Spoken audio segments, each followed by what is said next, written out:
Hello, hello, hello, hello, hello. Good evening, folks. Welcome back to the channel for the newest episode of our homebrew D&D campaign, the Chronicles of Iridica.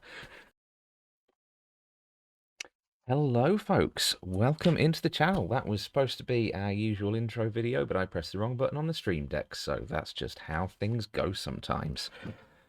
But yeah, welcome in for a very special one-off episode. Well, not episode, but stream, where we are basically going to be going through year one of our homebrew campaign, Chronicles of Iridica. So this was something we originally were hoping to pre-record and have the stream scheduled to go up while I was off on my holidays over the last couple of weeks. Unfortunately, it didn't quite pan out, but we were able to get together this weekend to still, just about make the first year anniversary celebrations. So the major upshot of not pre-recording it is that because we are live, and obviously we aren't having to focus on gameplay and staying in character and all that jazz, is that for once we do actually have the chat window open. So yeah, if anybody in chat wants to ask any questions as we go, we will do our best to answer them. So yeah, we are for once actually interactive. Obviously not if you're catching up on the VOD. Unfortunately, you've missed out then. But if you're here with us tonight, then hello, welcome in, and yeah, make yourselves known. So before we do dive in, a couple of our quick announcements to run through as per usual. First up, love as always to our wonderful friends at Game Tea. Game Tea, for those of you who aren't aware and have missed our last 15 or 16 plugs for them, is a wonderful small business based in the UK, and they make absolutely gorgeous accessories for tabletop games, RPGs, lots of D&D stuff.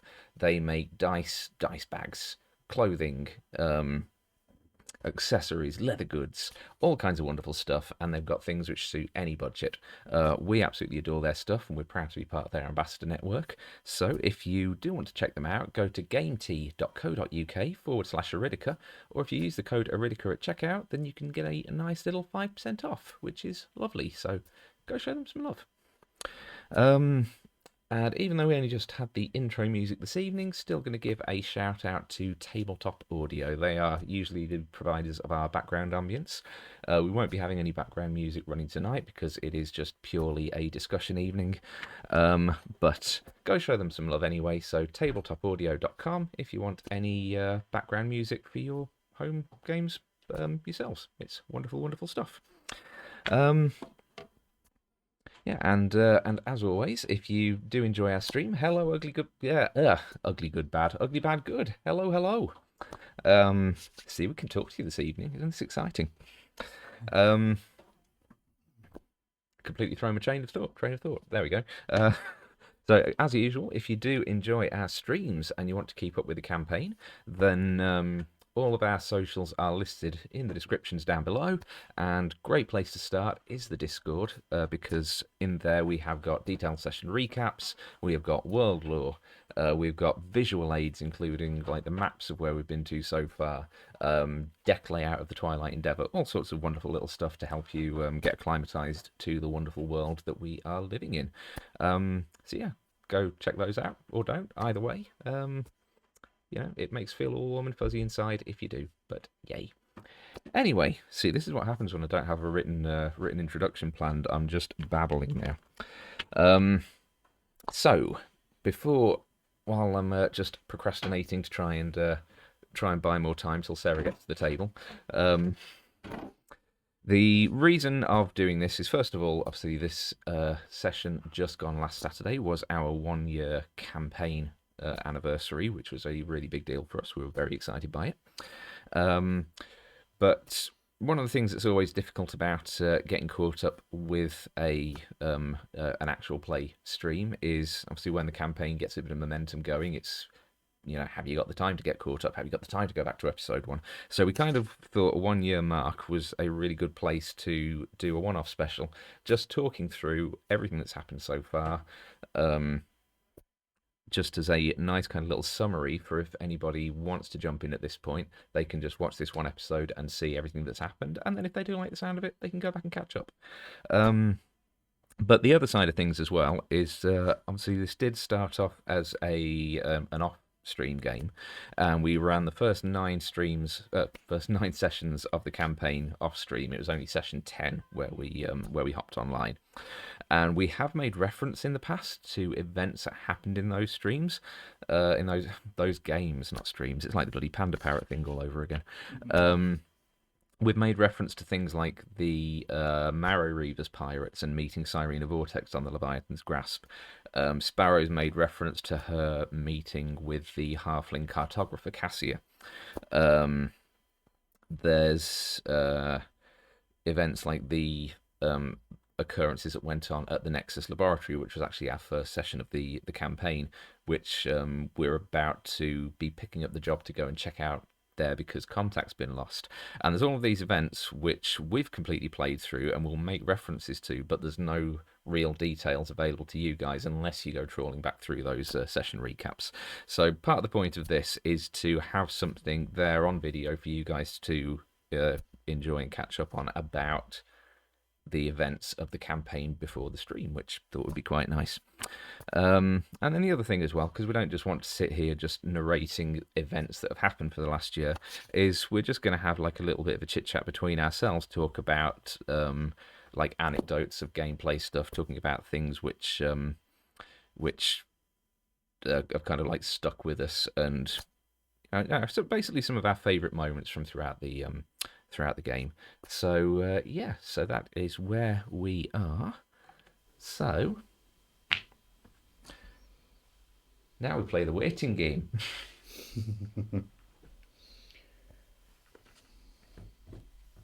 So I have got my very short references of like the 1 to 2 sentences of each session, but I do have my detailed notes available as well. So hopefully between that we'll get everything laid out. But yeah, and we are going to end as well with a quick fire round. So that's going to be fun. We've got a list of questions to throw out.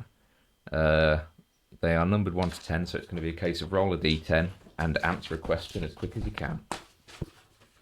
So fun times, fun times. Oh, shall we just get started? I think let's just get started. So it all began way, way back. Easter last year.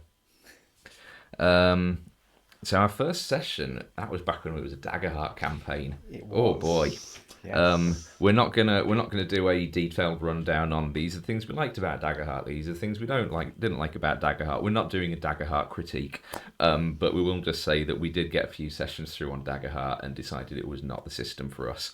But that's basically where it all started, wasn't it? It was that we wanted, there's this new system coming out from Darrington Press.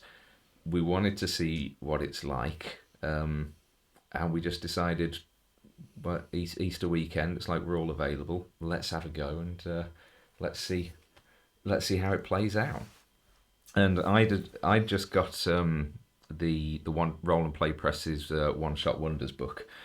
So I basically picked a one shot out of that, which I thought would be fun to run, and basically just folded it into the homebrew world of Iridica that I was already building, or more as a flavour thing than anything else at that point, without real intent of it building onto a campaign, and we just decided to run with it and see what happens, didn't we? So the events of the Nexus Lab, basically Erebus, Sparrow, Flynn were all relatively new recruits. You'd been on the Endeavour for I think about two to 3 weeks at that point. It was still very new. You hadn't been officially registered as or officially accepted as members of the Skyfarers Guild. So it was kind of a case of being sent on this one job just to prove your worth, really, wasn't it? And then as long as you succeeded in that, then you become full guild members. And the job was a very nice, straightforward courier job. There's a laboratory that's in the Silver Spires. Hello, Simon D. Harper. Welcome in. Welcome, welcome, welcome. We're talking to people in chat this time. It's very exciting. Yeah, so the Nexus Laboratory, which is a independent scientific research laboratory in the frigid nation of the Silver Spires. And you had been tasked to bring a small package of unknown contents to the laboratory, and that was it. Basically, arrive, drop off the box, get paid, come back, and you are officially in the guild. It was a long old trudge to get there because you weren't able to moor the ship anywhere nearby, and after a bit of a trek through the ice and the snow, you arrived at the lab, and you were greeted by a little slightly neurotic dwarven botanist, who we all grew to love, Dr. Gradius Stoutbrand. You gave him the box. He went to deliver it to his superiors. There was suddenly the sound of like crashing, alarms went off, shutters went down on all of the windows, and Gradius kind of came panicked, running back down the corridor, ushered you guys into a safe room, and it turned out that one of the other researchers there, Dr. Jameson Haig, had been developing, for want of a better term, a super soldier serum, had tested it on himself, as all smart scientists are prone to do, and had mutated into a massive Mr. Hyde-style creature. It turned out that the box that you had to bring to the lab was a component of a sort of anti-serum to get him back to normal. He had gone on to, through a shard of broken glass with a trace amount of the serum on it, he'd managed to go on to also affect the head researcher there, Dr. Valeria Livia. So they were both basically roaming the corridors. And we had a nice little fun evening of basically everyone having to run around the lab, figure out from the different rooms how to formulate this anti-serum, actually synthesize it, and then deliver it to the good doctor, which we eventually managed to do so. Managed to get both of the infected personnel back to normal. The poor panicked botanist decided he'd had enough of working here, so he basically just hitched a ride with you guys back off to wherever it was that you were off to next. And then in the kind of aftermath, you guys asked around, but basically wanted to find out who the hell commissioned this serum in the first place. Why would anyone want that? And while normally they wouldn't divulge such information, Dr. Livia basically declared this as a failed project and it was no longer going to be developed. Between the debt that she obviously owed you guys and the fact that it was now a defunct project, said that there's no harm in showing you the portfolio for it. A lot of it was heavily redacted. It was marked with the sigil of the Coral Kingdoms. And the one thing that Dr. Livia was able to tell you about it was that it was delivered by a blue skin man, a sea elf, with a stormcloud tattoo on his right hand, which matched the description of Sparrow's Uncle Leon, who has obviously played a much more prominent role in recent sessions, and who obviously had firm ties to both Sparrow and Erebus. And that was where we basically ended session one. And that was that for me was kind of like a bit of a oh god, now what do we do with this? Because not having plans at that point that it was necessarily going to turn into a campaign. The whole thing at the end where it's like, Uncle Leon was involved, was kind of just a big duh moment, which I didn't really have any plans for at the time. But it was kind of a case of, yeah, it's nice to do something that, because one shots don't often get a chance to tie into people's backstories because it's just not really the way that they work. So it was kind of fun to be able to just have a little thing that ties into to that connection with Erebus and Sparrow, and yeah, ended up basically backing myself into a bit of a corner where it's like, right, now I've really got to do something with this because there's expectations. So that was fun, but yeah, that was our first session, and yeah, that did bring us to the point where our party are now officially members of the Skyfarers Guild, which is lovely.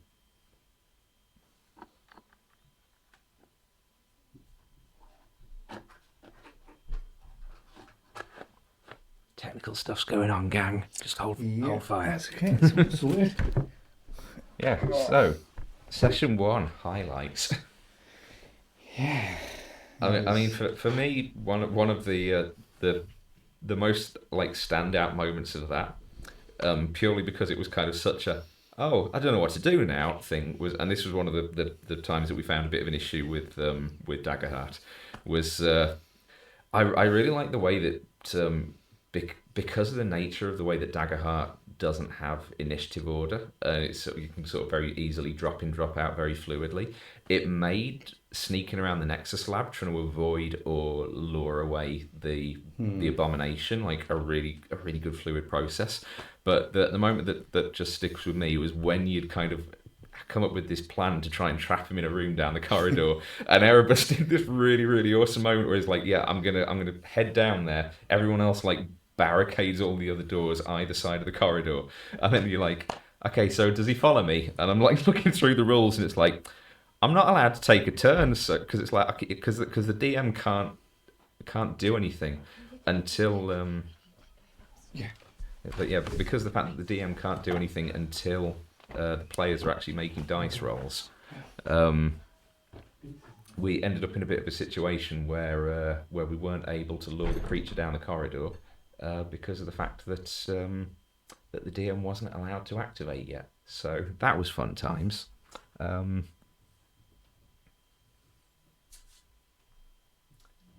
folks, bear with us. We are in the throes of toddler parentage, so it is the way things go. So I'll give it a moment. I'll sip some of my delicious ginger beer.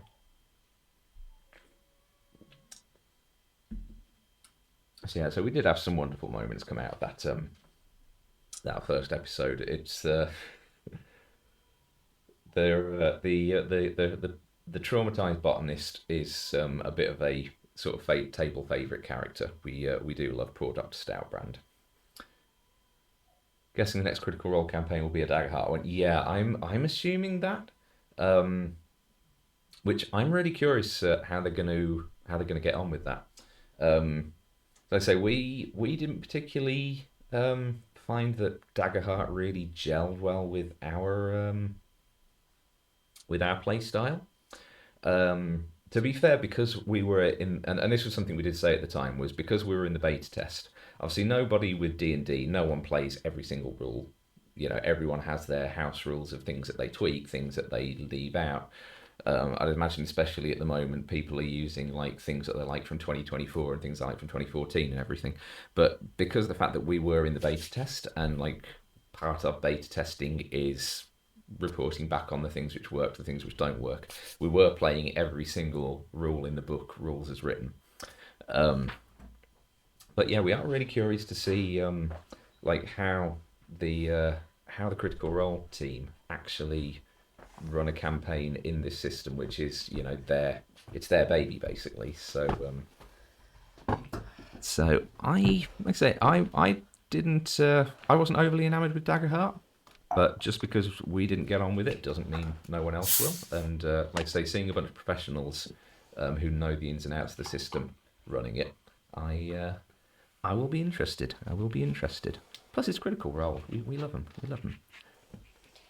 Hi. Hello. I'm sorry, we're parents. No. Things don't always go to plan, and husbands don't check their phone when you're starving, and you need someone to take over for a minute for your sanity. Yeah, I did just say when Lee headed off, it's like, it's all right, we're in the throes of toddler parentage. It's so all that we've gone through so far is I've done the recap of session 1, just Okay. the Nexus Lab. We were about to start just talking about like our personal favourite moments of the episode. I'm Of sorry, the I've stolen him session. away The now. session, sorry, not the episode. I'm going to keep saying that. I'm trying to differentiate them because of the fact that when it gets to session 10 is then episode 1. So that's why I'm trying to be a bit strict with them myself. But yeah. Okay, you'll have to forgive me for stuff in my face as well. I've not eaten. No, Again, do it. parents. Yeah, so I was saying the moment that kind of stuck with me with the Nexus Lab was very much the way that the drop in drop out system, like the non initiative based thing, really worked for sneaking around a place where there's like a creature stalking around the corridors. But that the moment that did stick with me was the we try and lure it down the corridor. Does it follow us? And as the DM, I'm just I can't do anything. It's not my turn, and it's not allowed to be my turn. So Yeah. so no. Did you tell when we substituted everything for what was it? It was M&M biscuit bites, wasn't it? Chocolate M&Ms. Oh, Fear yeah. tokens became chocolate M&Ms, so the DM could literally eat his fear tokens, and that was what kind of fueled combat and anything else. Consume your fear. Yeah, it was like, wait, I'm going to eat something. So every time he ate an M&M, we had a moment of like, what is he doing? Like, why? And sometimes it would just be because I want an M&M, and it's like, oh no, sorry, I forgot I ate that from the fear pile, not from the regular. Yeah, he had to keep restocking the fear pile. So hi chat, by the way, because I'm allowed to say that now, because hi, I can see you. Yeah, but it's a one-off special. It is a one-off special. The Nexus Laboratory was great anyway, because it's the first time you GM'd for me outside of a 10 Candles game, very rushed at work. Yes, it was, wasn't it? It was. So it was the first time you were a Actually, GM. was that before the 10 Candles game, actually? I think it might have been. I think that might Was have it been the before? very... So Yeah, I this think was that the might have been the very very first first time- time that I DM'd for you. I'd heard Yeah. stories of Rob's GMing prowess and helped him terrify his players with Curse of Strahd, but never had the privilege until that moment. And he's terrifying, guys. If you ever see him in a horror setting, oh my, well, you did with 10 Yeah. Candles, but oh my Well, god. I try. It's the creature noise. I generally recoil if you ever do a Oh, creepy God. I mean- skittering. I mean, something. one of my my oldest like nerd friends, Martin, he could do like a perfect like Nazgul shriek, Oh my and god. that has always been what I aspire to. And it's like I can't get my vocals to work that way. And because of the fact that I can know, it's weird that I set that as the benchmark. It's like because I can't Nazgul shriek, I consider my horror sound effects a failure. No, I was there for the reindeers, dude. That was terrifying. So, But back on topic. Yes, so Nexus Laboratory. Favorite I loved moments. oh, I think my favourite moments from that was the introduction of the Bagman. Like the actual antagonist of it, where we saw the really tall. Oh well, he wasn't the Bagman. That was just the miniature. Well, the Bagman Yeah, miniature. yeah. But I mean, like when you saw the creature that had been, we'd sort of been trying to avoid the whole time, and this suddenly this huge freaking mini is on the table, and we're sort of like, is that accurate, Rob? And he's like, yes. We're like, what? And it was terrifying. And at that point, it was just like I'd been using my hope tokens so much. I'd be like, yeah, I'm just going to be like a wolf, and I'm going to be an octopus for the hell of it. And stealth roll, yeah, I'm going to skitter up the wall. So it was just suddenly seeing anything like, oh god, I have to use this for combat now. How does combat work? And it was there was tension between Sparrow and Erebus from the minute the game started. Really, like she took umbrage at him anyway. And I think halfway through that game was when I rolled an insight check and realised that he was sort of paying way too much attention to Sparrow than he should have been. Yes, yeah. Yeah, and that carried on. And obviously that was because of his backstory. But yeah, just trying to hide from this absolutely terrifying miniature for the whole of that. And then suddenly Rob turning around and being like, I can't move. And I'm like, well, we're waiting for you to move. We literally cannot do anything until you move. And I genuinely don't remember how we got through that. No, I think basically you guys, we had to make you guys like run out of the corridor and do some other stuff, didn't we? So that you could make the dice rolls so that I could get the what I needed to activate basically. Yeah, we were which is- finding excuses to roll dice so that you could have at least one fear token to actually move, to actually keep the encounter going. And yeah, I think it ended with us getting him in a room, and I don't remember how do we resolve that encounter. I think you ended up just overpowering and just basically tying him up with rope and then injecting him, if I remember right. We did. Sorry guys, again, I haven't eaten. Yeah, we hog-tied him, dragged him back to the other scientist, who then administered the serum to cure him. And he turned out to be a very, very nice chap, but I am still, to this day, suspicious of the botanist. That botanist was not, yeah. He was a good lad. Yeah, he decided, didn't we give him passage away from that place? Yes. We did, so he was like, I don't want to be here anymore, and it's like, great, I can watch you now, get on the ship. So... From there, we skip. Well, from there was a gap of about a month or so while we were umming and ahhing about. It's like, do we try and do this? Do we make this into a campaign? Do we run with this? And we decided, well, this is something I did make brief mention of a few episodes ago. Was that what we decided to do was run a mini campaign, like a sort of mini adventure that'd take maybe three sessions at the most, and then we can decide at the end of that if we want to keep it going or not. And that ended up being 18 sessions to get through that. So, I mean, you wanted a roleplay heavy campaign. Oh yeah, and I got it. So I will quickly go over sessions 2 and 3 at the same time because they basically rolled into one. So, beginning the next session, we did a little bit of a time jump. It's not something I generally do when I'm DMing, but it kind of felt like it made sense because rather than it just being a case of like, right, you've got back to the Nexus lab, bounce onto the next thing. So I wanted there to be a few months pass where the party now gets used to the fact that they are official members of the Skyfarers Guild. They become, an integral part of the Endeavour crew and all of that jazz. So we skipped forward 3 months, it was. Mm-hmm. We did a little brief touch on the Week of Renewal, the Festival of Renewal, which is an Iridican tradition during the last week of the final month. So every other month in the Iridican calendar has 35 days in it. The final month has 40 days in it, and those last 5 days are what's called the Week of Renewal. And during that week, it's basically a way of looking back on the events of the past year and reflecting on your achievements, or or things like, say, personal losses and things. You will kind of look back on them and just be like, right, that is done. I'm leaving it in the year just gone. So it's a way of putting things behind you. It's a way of celebrating things that have happened. So we did just have a little brief period of touching on what the party would have done during the festival of the Week of Renewal.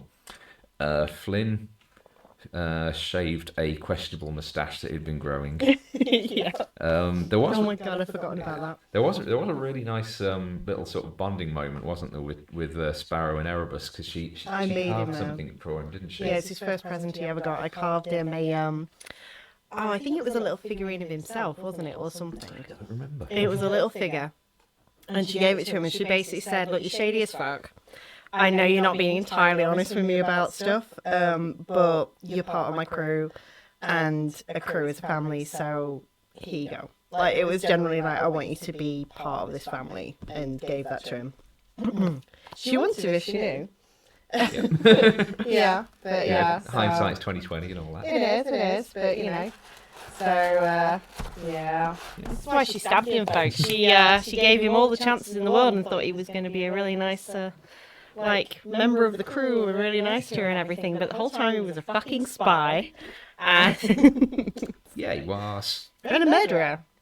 Not only that, he was a spy and a murderer. Well, He'd murdered other people. Oh yeah, he absolutely. He was a murderer. No, oh, he absolutely was a murderer. I Yeah. just kind of think that generally in a D&D party, that's not really something you can be like, well, this person's a bad person because they Oh, killed. Sparrow can be. Sparrow's judgmental when she wants to be, and she will justify it with the whole, well, what I do is different. Yeah.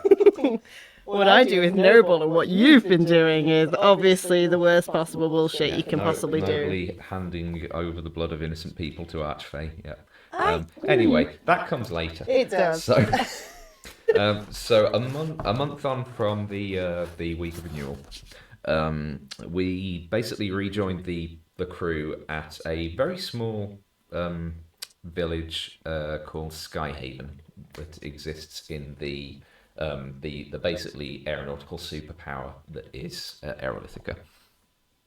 And we were there for shore leave, and there was a celebration of all things wind related. No fart jokes. I mean, that did happen during that game. Yeah. It was called the Festival of Winds, and yeah, basically the ship was there just to have a bit of crew downtime, and the party. This is where a few kind of gears started turning, balls started rolling. We started off with, because we were still in Daggerheart at that point, and it's like we'd had the experience of dealing with effectively one big boss monster chasing you through corridors. We wanted to try like group combat. So we literally opened up with, you've been hired by a keeper of a local bookshop because he's got a bit of an infestation that needs clearing out. And I think the party was the group was generally expecting it's like, oh, it's that very generic, there's rat infestation. Yeah, there's a giant rat. Yeah. But it turned out it was a bunch of baby lunar dragon hatchlings who had basically got into the bookshop and were just going through all of the books. Reading as much as they could, putting them back in, filing them back in the wrong places. Messing filing, it was down. horrendous. Yeah. But the bookshop owner didn't want any of the dragons harmed, so he wanted you to basically non-lethal round them all up and usher them out of the shop, which was a very cute moment. It was adorable. That was fun. The one moment of that stuck with me was when. I think it was when one of them was trying to get up the chimney, yes. or he'd just got up the chimney and you'd pulled him out or something, and the dust basically got into his nose, and he just did little, just this little fire, and this little fireball just came out and just like lit up this small pile of books in the corner. So then you had to deal with that as well as dealing with the dragons. But I did love the little dragon. That was adorable. Little dragon combat. Yeah. And then, so that was the night before the festival. When the festival began, there was all kinds of wonderful little stuff going on throughout the town. There was like face painting going on. There was wind races being set up where it was a kind of small, almost like a what are they called? Windsurf, like sort of windsurf board. But for like sky yeah. stuff. And during all of the setup for this, actually no, rewinding ever so slightly actually, because it was the night before. It was just after the dragon fight. We went to the pub. We all had a lot to drink, and Sparrow. What was the brandy? What was that brandy? Because you described that really well. Ether brandy, that was. That was it. I bought a bit of that. Yeah. Yeah, I did. Imported from the Arcana. Yeah. And What was it? huh? I didn't realise that's where it was from. And Sparrow met another visiting tourist, A pretty girl. halfling cartographer, Cassia Windrider, pale, freckled, ginger-haired. I mean, you throw a red head at me, Rob. What am Yeah. I supposed to do? Honestly. So Sparrow spent the night drinking with Cassia, and the pair very drunkenly stumbled upon the idea when talking about the wind races. I did back off when I found out she was married. Yeah. She had a wife. I did back off.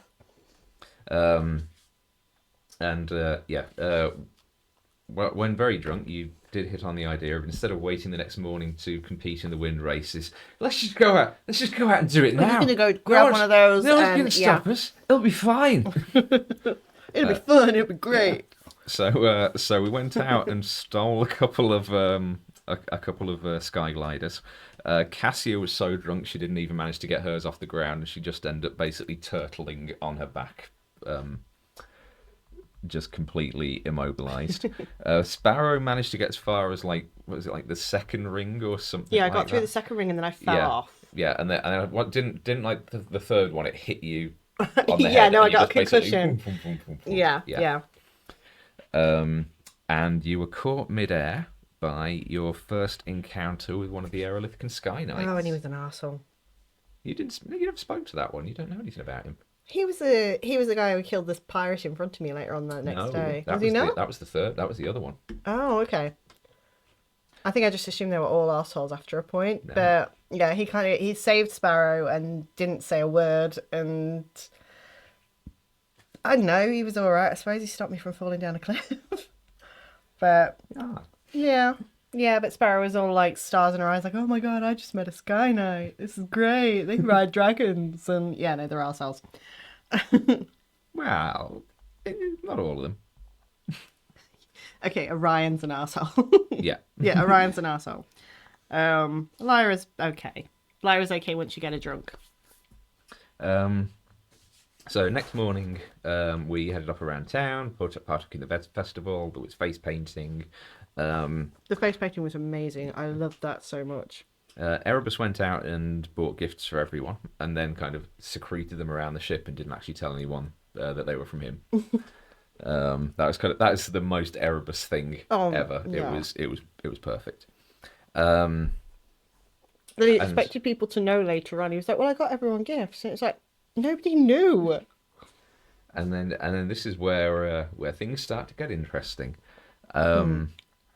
because you, as a group, witnessed. No, I'm getting ahead of myself again slightly.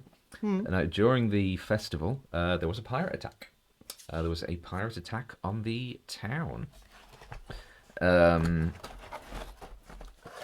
again, this was like largely as an exercise to practice a little bit more with Daggerheart combat.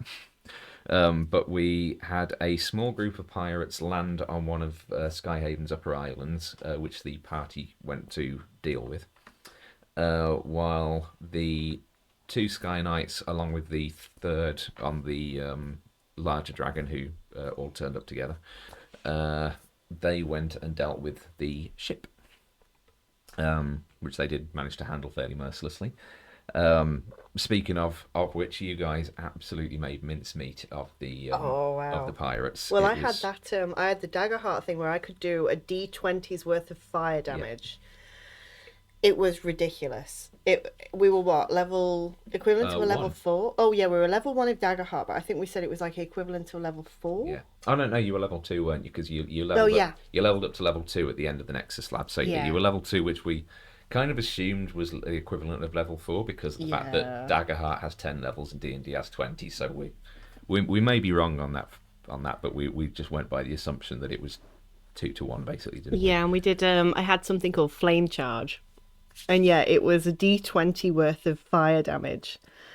And I think it just obliterated the biggest opponent we had there just immediately, didn't it? Yeah.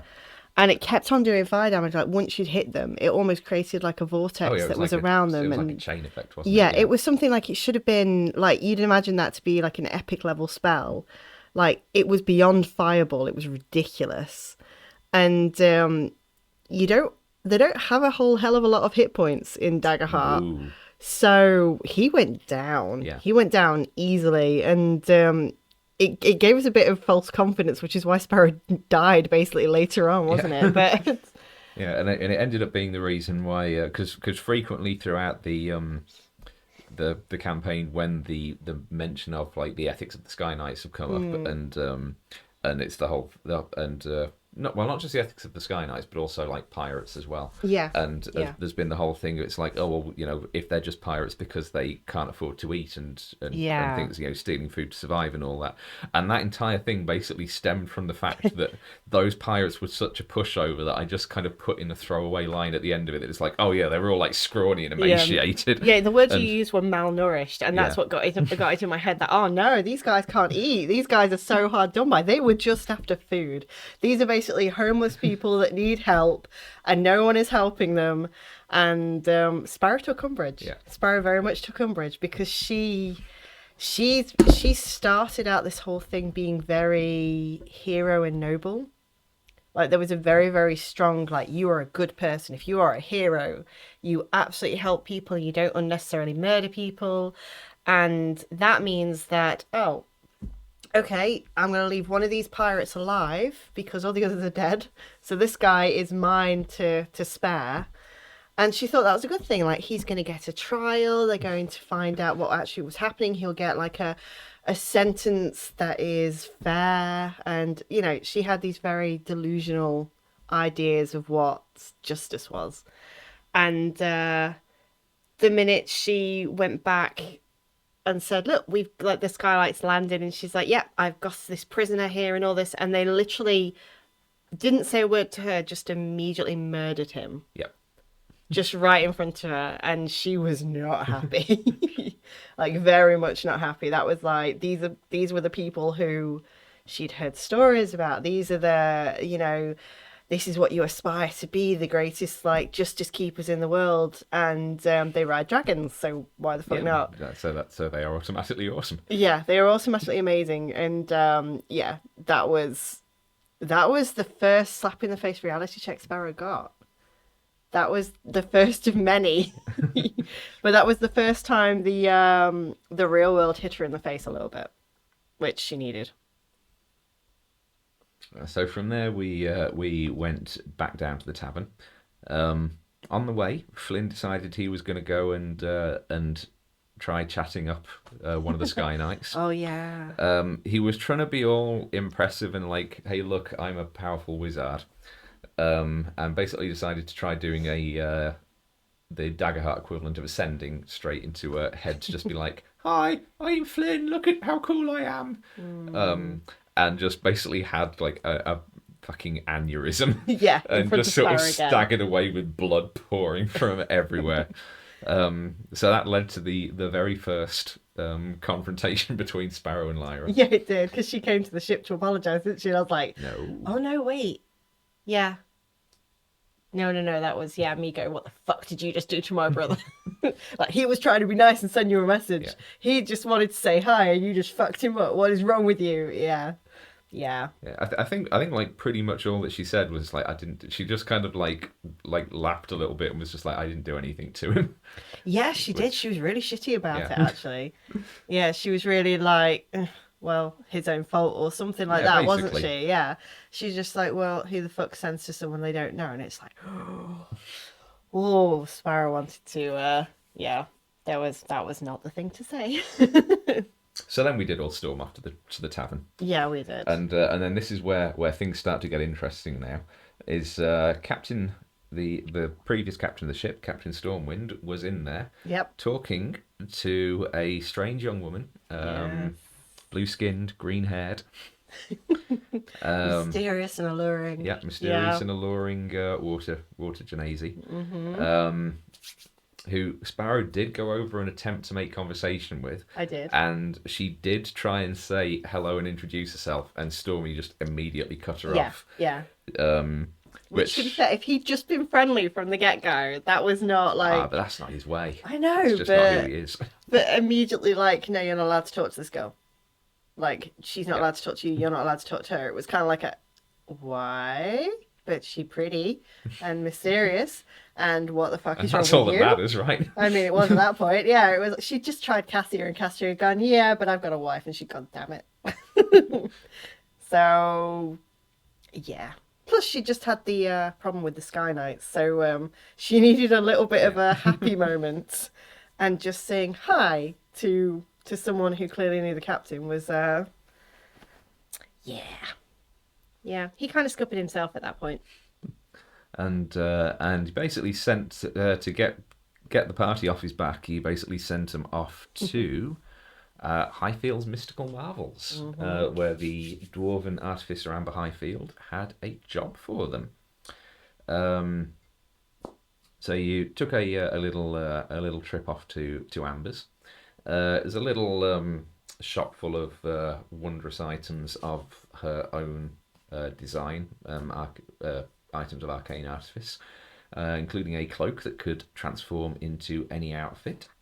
Oh, I forgot about that. Yeah. We should have got that. An hourglass which could alter the flow of time, quills which could write on their own, and she had a tiny little familiar, a little clockwork sparrow called Tinker. Did.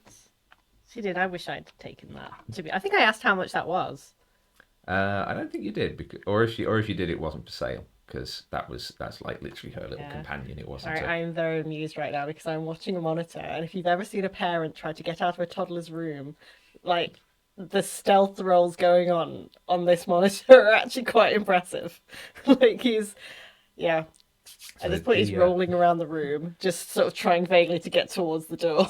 So Amber basically told the party that she had contracted the guild to help recover and deliver a Pathfinder, which was a specialist item of hers.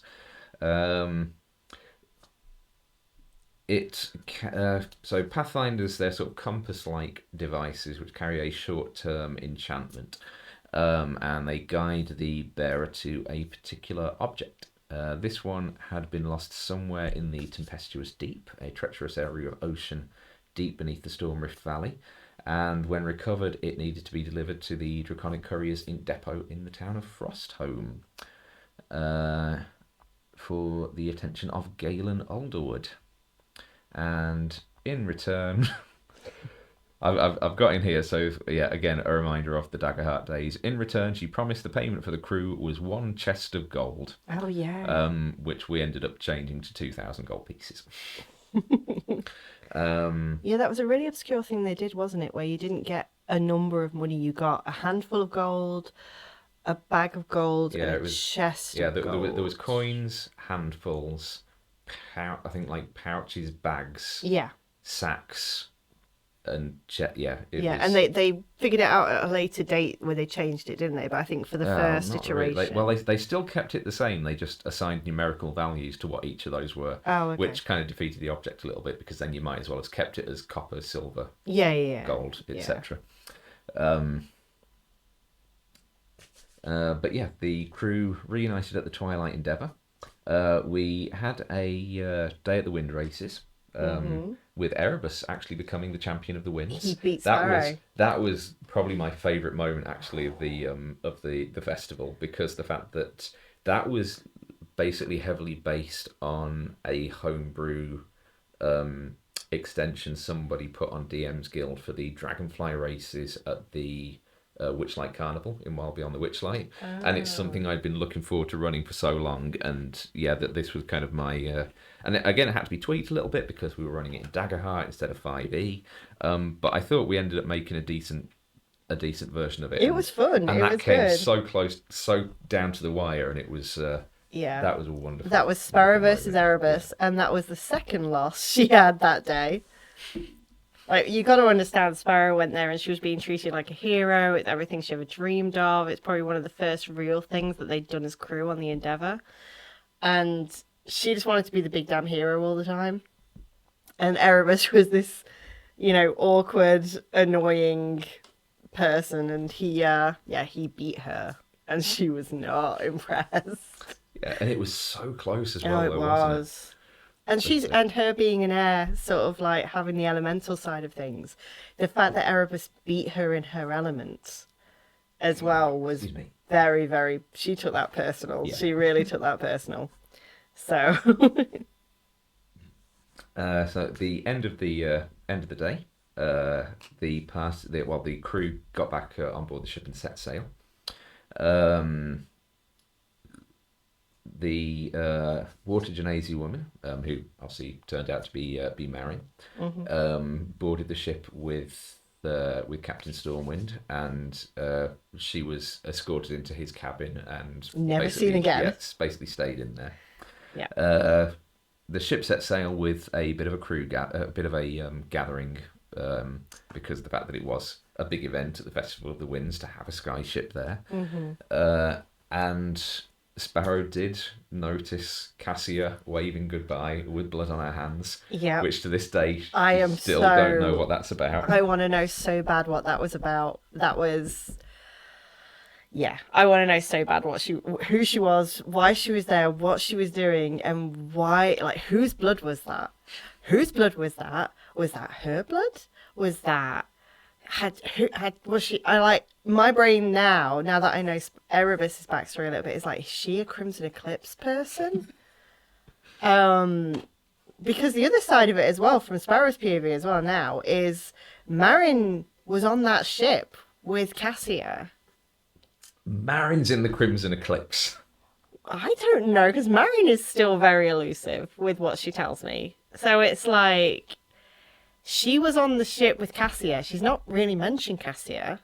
Well, she never mentioned Cassie, but then she's never had any reason to. It's No, like, she hasn't. Yeah, it's not something you really just drop into conversation. Like, hi, I hit on this really hot girl. One day on the ferry, I met this random person. I'm going to bring them up in conversation. Yeah, it's not something you really do. No, not unless they did something really weird, which again, hands covered in blood. So, if I never find out in game, that is going to have to be a wrap-up question that I ask you and be like, who the fuck was she? What was she doing? Cassia. She was Cassia. She was always Cassia. Thank you. So as the ship set sail, Stormy gave orders. Basically, he was not to be disturbed with his new companion, which obviously just raised even further. Well, in case you haven't figured it out yet, chat. I was going out of my way to try and make this as suspect looking as possible, just because it would amuse me. Yeah, and it would antagonise Sparrow. Yeah. But yeah, that basically brings us to the end of. Oh, but what about Lyra? Because she came to the ship with a letter. That's it. No, she didn't. She didn't. That was the other Sky Knight, that was the one that rescued you. That was the halfling Sky Knight who basically brought a note to Flynn and just basically announced her name is Lyra, handed the note over, and then because Sparrow was very much like, do I even fucking give him this letter? Like at that point, it was very much. Well, he didn't give it to you. He literally walked over to Flynn and handed it. Oh, okay. Because I remember Sparrow trying to stop that as well. Yeah, I remember Sparrow trying to stop that. And that brought us to the end of sessions 2 and 3. Now we do still have 23 sessions to get through, and we've been on for almost an hour so far. So I think we are going to have to pick up the pace a little bit. Oh, okay. But just very quickly, apart from what we've already talked about, favourite moments from the Festival of the Winds. Azan is being there with magic face paint that could make the kids invisible or float a little bit off the floor, and Erebus decided to get his face painted like a chameleon so he could be invisible. Blending. That was awesome. Yes. That was so cute. Okay. We hadn't really had a lot to do with the crew until that moment, and seeing them all out doing little things was absolutely adorable. And Erebus went shopping for gifts for everyone. Yeah, that was lovely. That was cute. Yeah. But yeah, that moment with Cassia, like with the blood, just lives rent-free in my head. But yeah. Yeah, Erebus saw that, if I remember rightly. I think we all saw that. Yeah. Yeah. Yeah, I think so. I still think she's a Crimson Flynn probably Eclipse didn't, because Flynn's not very observant. But he was too busy swooning over his new, the fact that he'd met this pretty fae, this pretty fae lass that rides a dragon and beat him senseless just for saying hello, kind of thing, you know. Good times. Yeah. Yeah. Okay, so as we headed off, so sessions 4 and 5, I will again kind of roll into one a little bit, because this was basically our journey now to retrieve the Pathfinder. So... Took way longer than it should.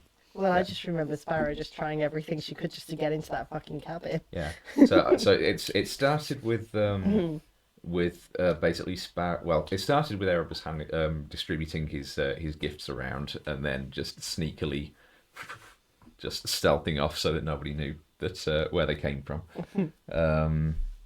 Everyone enjoyed everyone shared a bottle of ether brandy, so that was a nice little bonding moment for the whole crew. Sparrow interrogated Azanis a little bit as to whether she knew who this mystery woman in the captain's cabin was. And that was where she learned about the quartermaster Jerome and his history with pirates. Yes. You didn't learn much, but all that you found out was that he had he was a former lost. captain. Yeah, he was a former captain. He had suffered a very personal loss to the pirates. I don't think at that point she revealed that it was his wife. No. Yeah. And basically that if you encounter any pirates, it's good to keep one eye on him, basically. Yeah, be wary, yeah.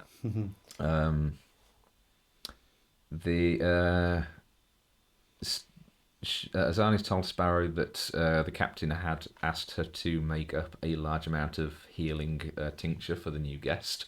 Again, further adding to the what the fuck is going on. Yeah, the with guest this you're person. not, nobody's allowed to see, no one's allowed to talk to, and you're not allowed to ask questions about even when the captain comes out of his cabin. Yeah. So he basically had this young girl who he would not allow anyone to talk to. I mean, I think I was right to be suspicious. Oh, yeah.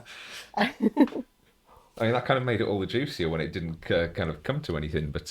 Yeah, except that he was a bit of an arsehole, and honestly, social graces were not his forte, which is probably why he thought you'd make a good captain. Yeah, well. I was just like me. Erebus was a terrible Oh, I captain. He's know. he cannot, Erebus cannot talk or deal with people. Which was the third blow to Sparrow, is that Erebus was then first mate. At that stage, wasn't he? Yeah. Erebus was first mate. So Sparrow just like, that was the third strike. Yeah, which obviously in-game Erebus being first mate was a massive blow to Sparrow. Yeah. But we'll just clarify that it was a player choice, because basically I didn't want to have a party of player characters operating on a ship where the captain's an NPC, the first mate's an NPC, where basically the party has no agency over where they go or what they do because of the fact that they're working for a hierarchy of NPCs over them. So at the start of it, I did say that I want, after the Nexus Lab session, that I did want between the two of you to decide which of you would have been assigned the first mate position. Yeah. And it was decided to go with Erebus, wasn't it? Because the fact that becoming captain was Sparrow's long-term goal. Yeah. And basically as a dropping her character. straight into a first mate role would have felt like it's moving too far on in that goal, like from the offset, wasn't it? Yeah, So, we've learned since yeah, then. yeah. So in game, Sparrow had every reason to be put out, but out of game, it was very much a group decision, wasn't it? So And it creates a little bit of inter-party conflict. Yeah. Which Which was fun. yeah. And- Especially because you spent most of the time trying to teach you how to do it. Yeah. So I think Erebus is good at following orders, but when he's the one that has to like give the orders, he's Yeah. yeah. So we eventually decided, mostly Sparrow haranguing Erebus into it, to basically do a stealth incursion into the captain's cabin.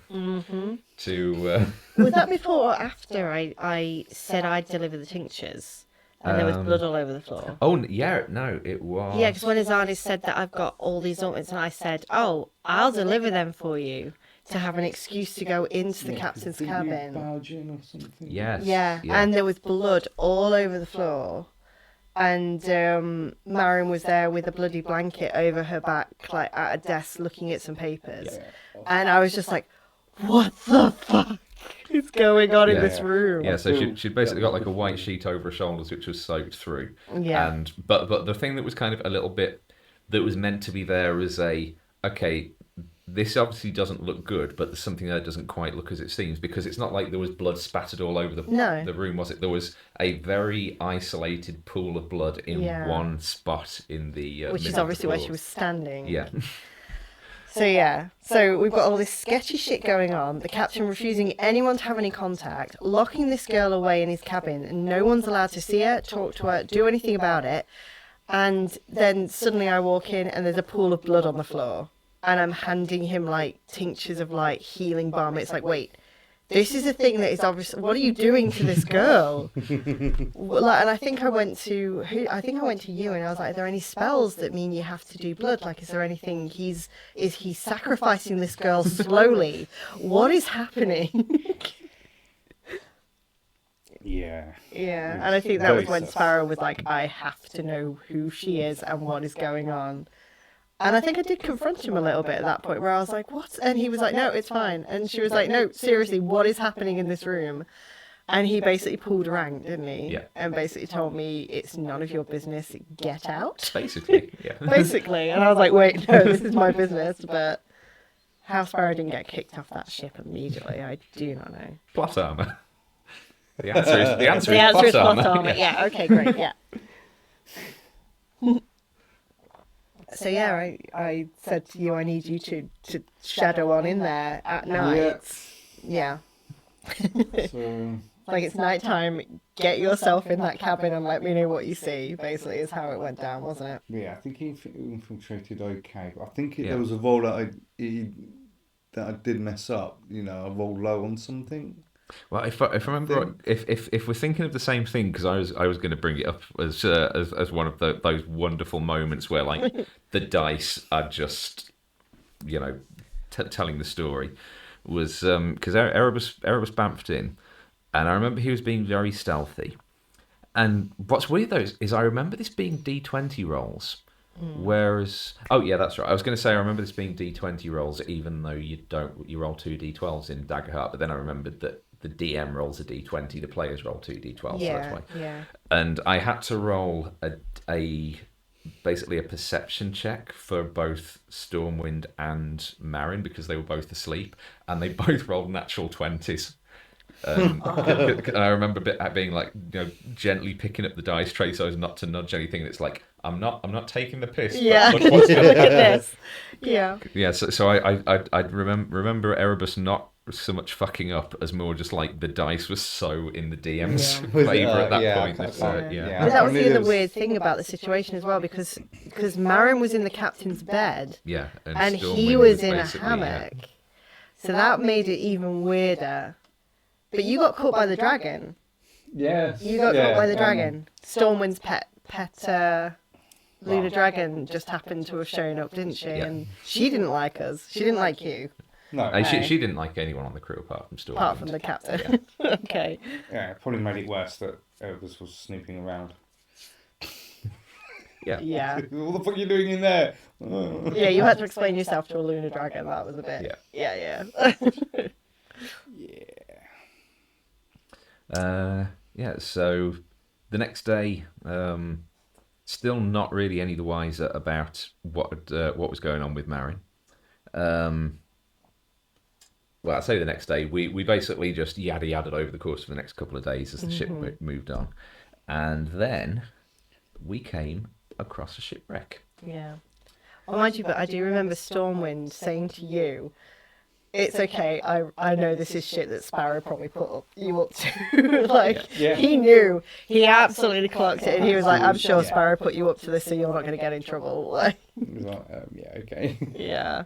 But yeah, then shipwreck happened. Yep. So we came across the wreckage of a ship. It was quite misty, quite nice and atmospheric.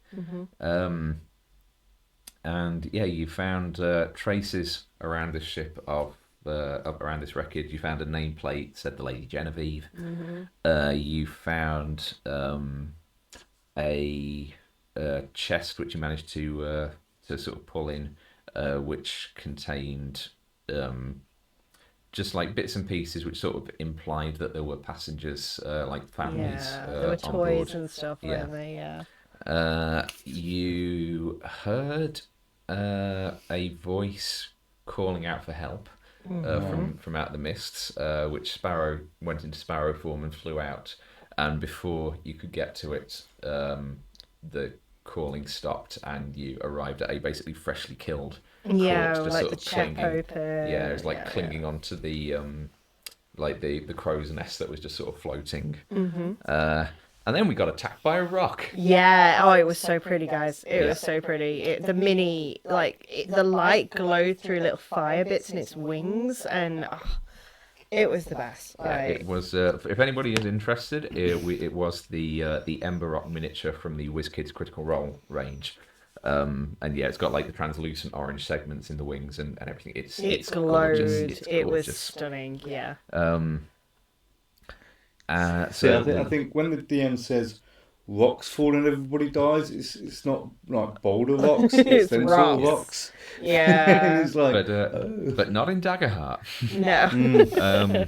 Because this was another bit of a tweak was because rocks didn't exist. I don't know if they do at this point, but at the time they didn't exist in Daggerheart, so I had to sort of pull from another couple of things from the Creature Compendium and sort of homebrew a rock, and we proceeded to absolutely annihilate it. It did deal a little bit of damage to Stormwind and Azani's. She's still proudly sporting those two big talon scars down the back of each shoulder blade. But I took an opportunity at that point, didn't I? Yeah. Yeah. Sparrow went and ran into the cabin and rescued Marion. I was literally like, do you know what? They've got this for a little while. I'm gonna, I ran the opposite way away from combat into the cabin and was like, come with me if you want to live. And yeah. And she was just basically like, I'm on a job interview. I'm going to fuck this up if I go with you. What's Yeah. going on? Yeah. Yeah, and I was just, I think I said something in the end with like, I don't know what's going on. You might be okay, you might be in danger. We don't have time for this. I'm going to deliver you to the ship's doctor, and you are going to stay with her until we sort this out. Also, there's a big fucking bird and we might all die. Let's go.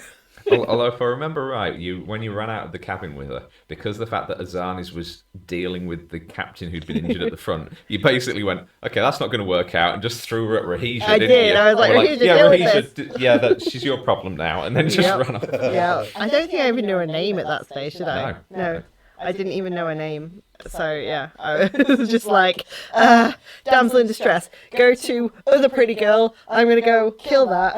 And the problem was I stole the kill from Erebus. Yeah, Everybody else had been fighting this thing for an entire round. I think I shot it with a ballista a couple of times, once or twice. You got some really good damage, and then Sparrow sniped your kill. Yeah. It's like, okay.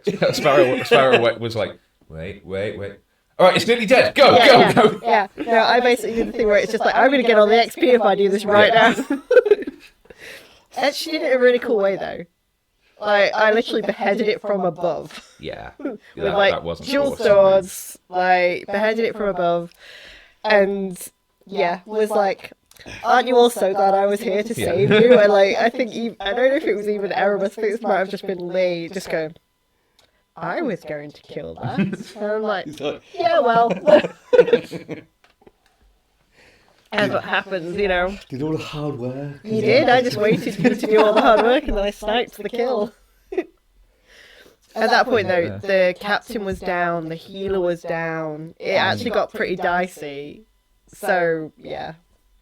At that stage. And during the combat, a piece of detritus from the wreckage of the Genevieve, a barrel from the Coral Creamery, came crashing into the deck and spilled out a gingerford tabaxi. Yeah, and, he was drunk on cheese. Yeah, and that was where Tedric Lamar joined the party. Yeah. In the aftermath of that, Sparrow then went and I think it was the next morning where basically Sparrow went and barged in on the captain again. I did. Well, he's basically still healing up from his injuries, and he basically had the most open moment that Stormwind and Sparrow had to that point, wasn't it? Where he basically went, "Look, I'm gonna be stepping down as captain after this mission." Because he was the Lightweaver as well, wasn't he? Yeah. Erebus is going to be inheriting the captaincy, and this young woman, Marin, is going to be the new Lightweaver. And that basically he'd been keeping her separated from everybody else because of the fact that he didn't want to introduce her to the crew until he was 100% that she was going to be the new Lightweaver. Was part of that not to antagonise Rahija too much as well? You don't know. I want to know. Yeah, you could have had that discussion with him if you went out for drinks within that night in Coral Harbour. Yeah, well, things happen, You all Rob. just left him to it. Yeah, Oh yeah, we totally consciously made the decision to leave him to you it. absolutely did. That's my version of the story, and I'm sticking to it. I mean, I was convinced that him and Rahija were an item. I was absolutely convinced that it was like a lover's tiff by the end of that. But yeah. I mean, we were all just sat in the living room at that point, and Rob had to do a whisper in the kitchen, and I came back knowing that you were going to be the captain, and I was so bitter. I was Which so bitter. Lee had absolutely no idea No. at that point, did you? That kind of came as such a surprise to you when it actually happened. Yeah. I don't want to be the captain. I don't want that sort of responsibility. Yeah, plus it was Sparrow for the rest of that whole session, like looking at Erebus every time and going, we're all gonna fucking die. What the fuck is he thinking? This is no. Meanwhile, behind the screen, the DM's going, "You're all going to fucking die." Yeah, you're loving it. Yeah, exactly. Oh my god. And in fairness, you know, I mean, I don't think it matters about spoilers at the minute, does it? For this, so during his captaincy, which was very short, there was one death. And the mutiny, nearly. Yeah. Yep. It went well. It went so well. It could have been better. It could It have could have been a been. lot worse. It was a learning experience. What? Sparrow tried very hard to get you to be a proper captain. Yeah, It's like you just, talk to people. he's Oh, I know. he's no good at talking to people. Clearly. My God. That took us up to midway through, partway into session 6, which is where we arrived at Acor's Lull. In fact, that was kind of the thing, because at that point you weren't 100% where it was that you were heading to. No, we didn't know.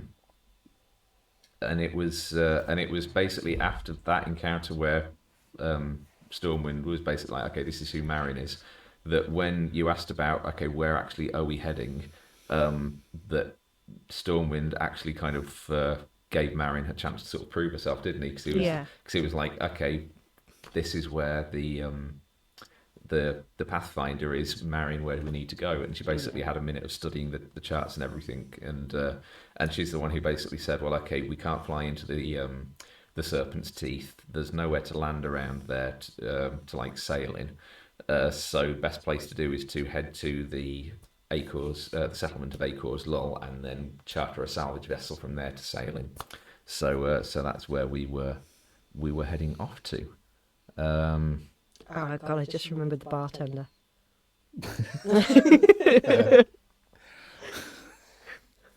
We'll get there, folks, don't worry. Yeah. The one who was hitting on Erebus? Oh, Yeah, that wasn't the bartender.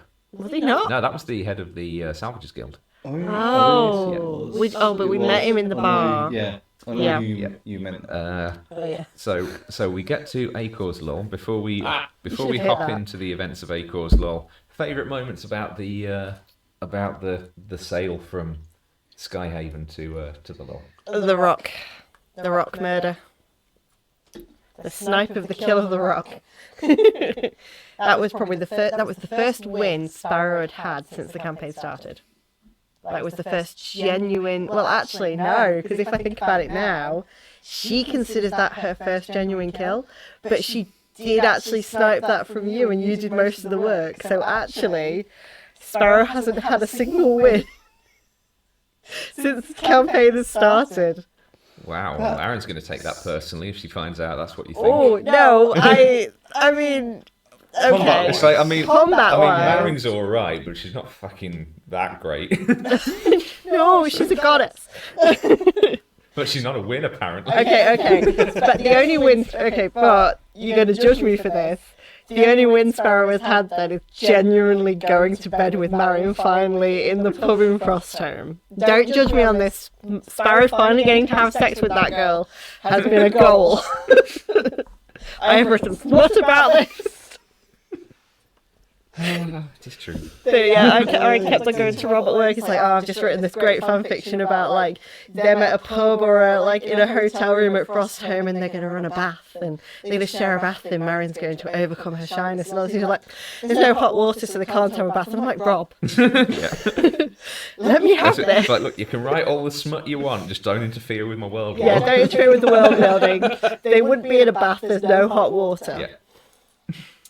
Sparrow was going to be very creative with shape water, but sure, that's fine. I don't need my smut to be that good. Yeah, there's things you can do with spells like that and like Mage Hand. Oh, I've written the smut. I've written the smut.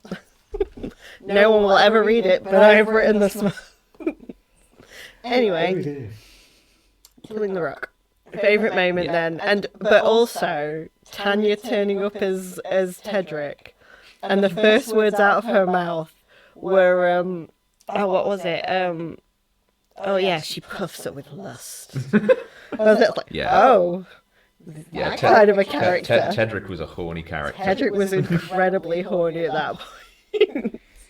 Yeah, I think it dialed down a little bit going It forward, did. but like initially dropped in, it was like, oof. Yeah, it was like, right, who can I have? Who can I have? You know. What about you? Favorite moment of like that? Yeah, the rock kill was pretty good because it was just like, I was just about to kill that. Yeah. You know, it's just- Like that was where the line between Erebus and Lee blurred, wasn't it? It was just like, Nah, it was fine. It was good though. It was just like, yeah, okay. That kill was mine. yeah, Palmer violets. In the big tub, there's Palmer violets. I need them. Thank you. There's Cinnapai stuff over there. Because I did buy Cinnapai. After Palmer violets. Sorry, we've had sweets at the table for forever, and So, from arriving at Acor's Lull then. Acor's Law was great. Acor's Law was a whole. Yeah, that was a really fun little little place to build as well. Just because it was it was very ramshackle, it was very lawless. It was just it was very kind of Wild Westy Yeah, it felt than it. out at sea. So Acor's Lull, not really a proper town. It's just like a collection of almost like floating rafts that are sort of lashed to a mountain peak that is just suspended slightly above sea level. It's where everything changed, actually, Acor's Law. I mean, I still consider Coral Harbour to be where everything changed, but The beginning of it. But then. we'll get to that in a couple of sessions time. They basically got given a bit of money from old Stormy, and told go and hire a salvaging vessel and head out to Acor's Lull. He did send Marion with you. Yes, he did. As a basically see what she can do, to all intents and purposes. We headed down to what was it called? The tavern, the Blustering Pint. There we go. So we headed down to the Blustering Pint. We didn't head to the Blustering Pint yet. First of all, Tedric went and robbed another ship in port. Was that before? It was, apparently, Oh my according to my God. notes, which I'm trusting my notes because Yes. I wrote these the day after the session. So Yeah. so Tedric went and snuck on board a ship from the Iron Bastion, which is an extremely isolationist, very militaristic nation, heavy dwarf population. We've taken to nicknaming it Dwarf Korea. Yeah. Tedric basically snuck on board a Dwarf Korea ship and robbed it. As you do. Yep. That was a chest of concealment then. Yes. No. Returning with said chest of concealment. Got yeah, because Tedric got Erebus to go with him as well. Yeah. Oh yeah, the Smoked- two of you smoked did him that. into that, and yeah, because I think Erebus was like, if I don't go with them, I'll probably end up dead. So it's Oh my like try and God. keep him out of trouble, or it might end up killing us both. But so followed Tedric and then returned with that. Yeah. And then I believe that the chest was then sort of like left with Fallon on board while you guys went on the job. You went to the Blustering Pine. You met a very loud, swaggery himbo called Ren Long, who I will admit the portrayal of him was very heavily influenced by Himbo Thor from the Marvel What If series. And he allowed you to hire a small boat to head out to the Serpent's Teeth. Do you remember what that boat was called? Because I've been racking my brains. It had a name, and I cannot remember what it was called. Didn't have a name. Oh, it didn't? No. Oh, okay. No, it was just basically like, tugboat number 3 sort of thing. But he did give you a warning that the storms in that area were particularly violent at that point. So most of the salvagers were in port and their ships were all moored up. He said the only salvager out at the moment was the only one crazy enough to head out there, which was a goblin salvager by the name of Mad Maggie on her ship, the Fortune's Favour.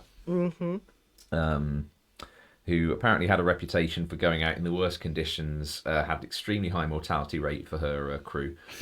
But because she always went out when no one else dared to, it meant that she always came back with like the most choice salvage. So being on Mad Maggie's crew was kind of a high risk, high reward situation.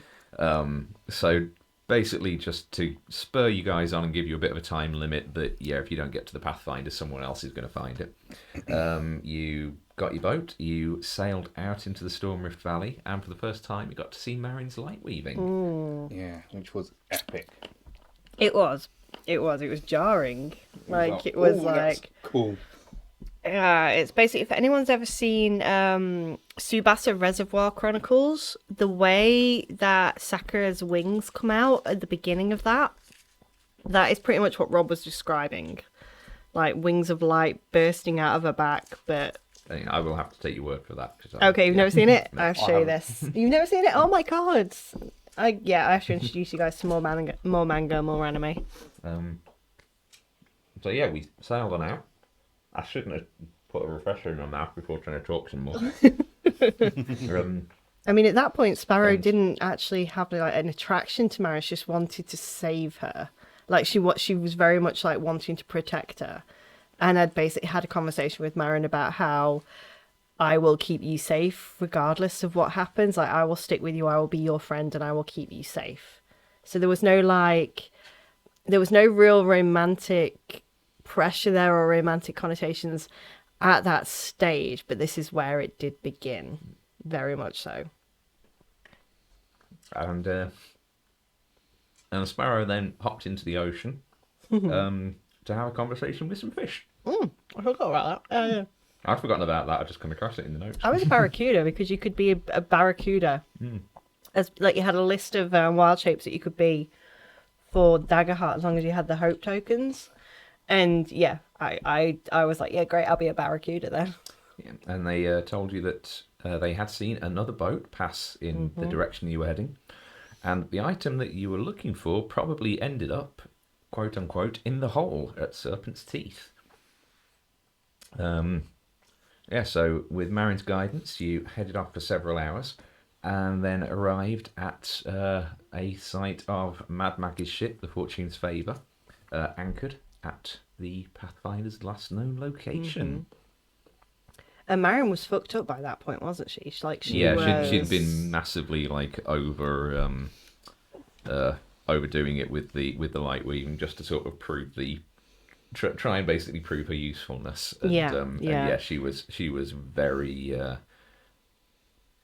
suffering from heavy blood loss. And she was pretty much unconscious in the bottom of the ship, wasn't she, at that stage? Yeah.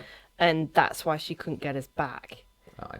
Which also kind of gave us a very handy thing the next session, which Tanya wasn't able to make. That basically Tedric stayed behind to watch over Marin while the rest of the party went on. So we went diving. Well, first of all, we kind of went and investigated the Fortune's Favour. took a harpoon gun, which we still have. There is still there is still a harpoon gun in the crew in the ship Yeah, because inventory. Azani's asked about it. Yeah. Azani said, like, you had a hole in your chest from a harpoon and you had a harpoon gun, and trying not to think Erebus shot you, but did Erebus shoot you? No. You stole some potions of water breathing. Yes. And you went diving. You found your way to basically some underwater, some large underwater islands which were sort of suspended in the middle of like an underwater current, and you were able to spot like some just pieces of detritus flowing through this underwater current and then sort of like branching off us into a smaller current, which led you into a little tunnel network, which is where Sparrow discovered the coin of fates lodged into the side of the cavern. Was that before or after the algae? I was going to say, and also some algae. I did the remember algae. the algae. Yeah. Yeah, as part of the Dagger Heart system, I got Speak with Plants, and I decided to ask the algae some questions, and we found out that he wanted a life of D&D, adventure. that. Yeah, he wanted a life of adventure. So I gathered him up in a vial, and I promised to take this little lump of bioluminescent algae on an adventure. And mostly forgot about him. Forgot about him. I did plan for a long time. I did plan to make like a little porthole and like stick him in it. Haven't done it yet, but he is technically still in a vial around Sparrow's neck. Like she has a little vial with him in it around her neck. Oh, is that where I ended? That's where he is at the minute. And then the idea was is he even still alive? At this stage, he's probably frozen to death in Froststone, actually. I want to check off harpoon gun waiting for its big Yeah, it'll happen. It will. We will definitely do that now. But yeah, so bioluminescent algae who asked for a life of adventure. Also, speaking of things which have been forgotten about, backtracking a number of sessions, at the Festival of Winds, both Flynn and Sparrow won a Windwhelp. Oh, basically the equivalent of kids winning fucking goldfish. yeah, at the fair, that was what so- it was. That's why. Yeah. That's why I have this little fella. Like, this is my wingwhelp. This is Borealis. Yeah, that was the vase thing, wasn't it? Yeah. Which Erebus won. Yeah, and you gave your wingwhelp to Flynn. Yes. So this is Borealis, And and this- Borealis is a little wingwhelp. And Yeah. this is Aurora. Yeah. Word of warning: never do you speak with animals on your own pets. They're horrendous. So yeah, we keep forgetting they exist, but Sparrow has got a little dragon companion. Better to give it to Flynn than Erebus keep it because it was. Yeah. I decided right off the bat that that Aurora was very lethargic and overweight, so that's my excuse for why he never does anything, is because he's always just like Sleeping. comatose. Yeah. Yeah, Sparrow's just allowing Borealis to be feral and on the ship. Yeah. She's like, he's here, he's fine, you know. But yeah, getting back to the tunnel. So we found our way through to an underwater the cavern itself was underwater, but there was it was in an air pocket, so the cavern itself was breathable. Yeah, and Sparrow had picked up the piece with the coin in at that point as well, hadn't she? And you headed into this cavern to find basically dead bodies littered around and the sounds of rummaging going through in like the adjacent chamber. And you basically found a group of pirates who'd apparently sort of slaughtered the rest of the salvagers and who were basically picking through the findings in there. We've missed it. Sparrow discovering the Leviathan's grasp. That was before, because we knew them down there were Leviathan's grasp. It was. Because Sparrow did a recce as a fish. Yes. Where she went down and saw the entrance of this thing and saw it was about 700 feet down, while you went on the Fortune's Favour while it was empty. Yeah. And got the breathing potions. And Yeah, Sparrow breathing came on it. up under the wrong ship. And it was absolutely gigantic, wasn't it? It was like, you said there was like 1,000 crew on board. Yeah, 250 foot long, 1,000 crew members. Yeah, so we've gone from this tiny little ship and also like the Endeavour with like maybe 10 people on board. Like Sparrow's experiences, like I think there's 20 people on the Dawn There's side. about 40 on the Dawn side. Yes, that on the Dawn side.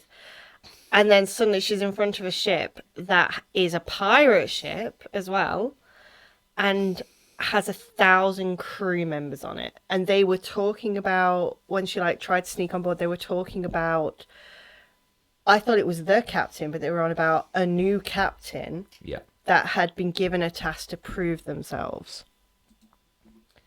So, yeah. He got that before I did. Yeah. Yes. So that was the first hint at the Leviathan's grasp. Yeah, we came across the group of the pirates who were basically on this proving mission. That was a brutal encounter, wasn't it? It's like folks were being KO'd. Flynn was just having to run around keeping people like on their. But this was the on their Daggerheart feet. problem, wasn't it? Like with the Daggerheart system, like with the Rock, like with the pirates. If the dice rolled in your favour, you could take on something that would have been epic level boss in D&D and actually just go without very little damage, very little problem. Like, it was too easy, wasn't it? I think, you know... I don't even know if it was as much down to the dice rolls, but because the issue that I was finding from the DM's point of view is obviously... oh, God, what's it called? My brain's completely blanking on the term for it when it's like the enemies aren't getting in enough turns between the players. There is a term for it that like legendary actions deal with the problem of. Oh, okay. Word. What is the word? I don't know. Someone in chat help me.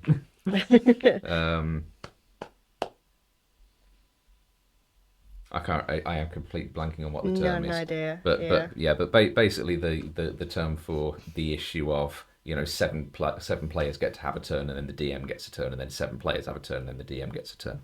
The wholly like outnumbered type thing with the action. Yeah, action economy. That's the term. Action economy. Yeah.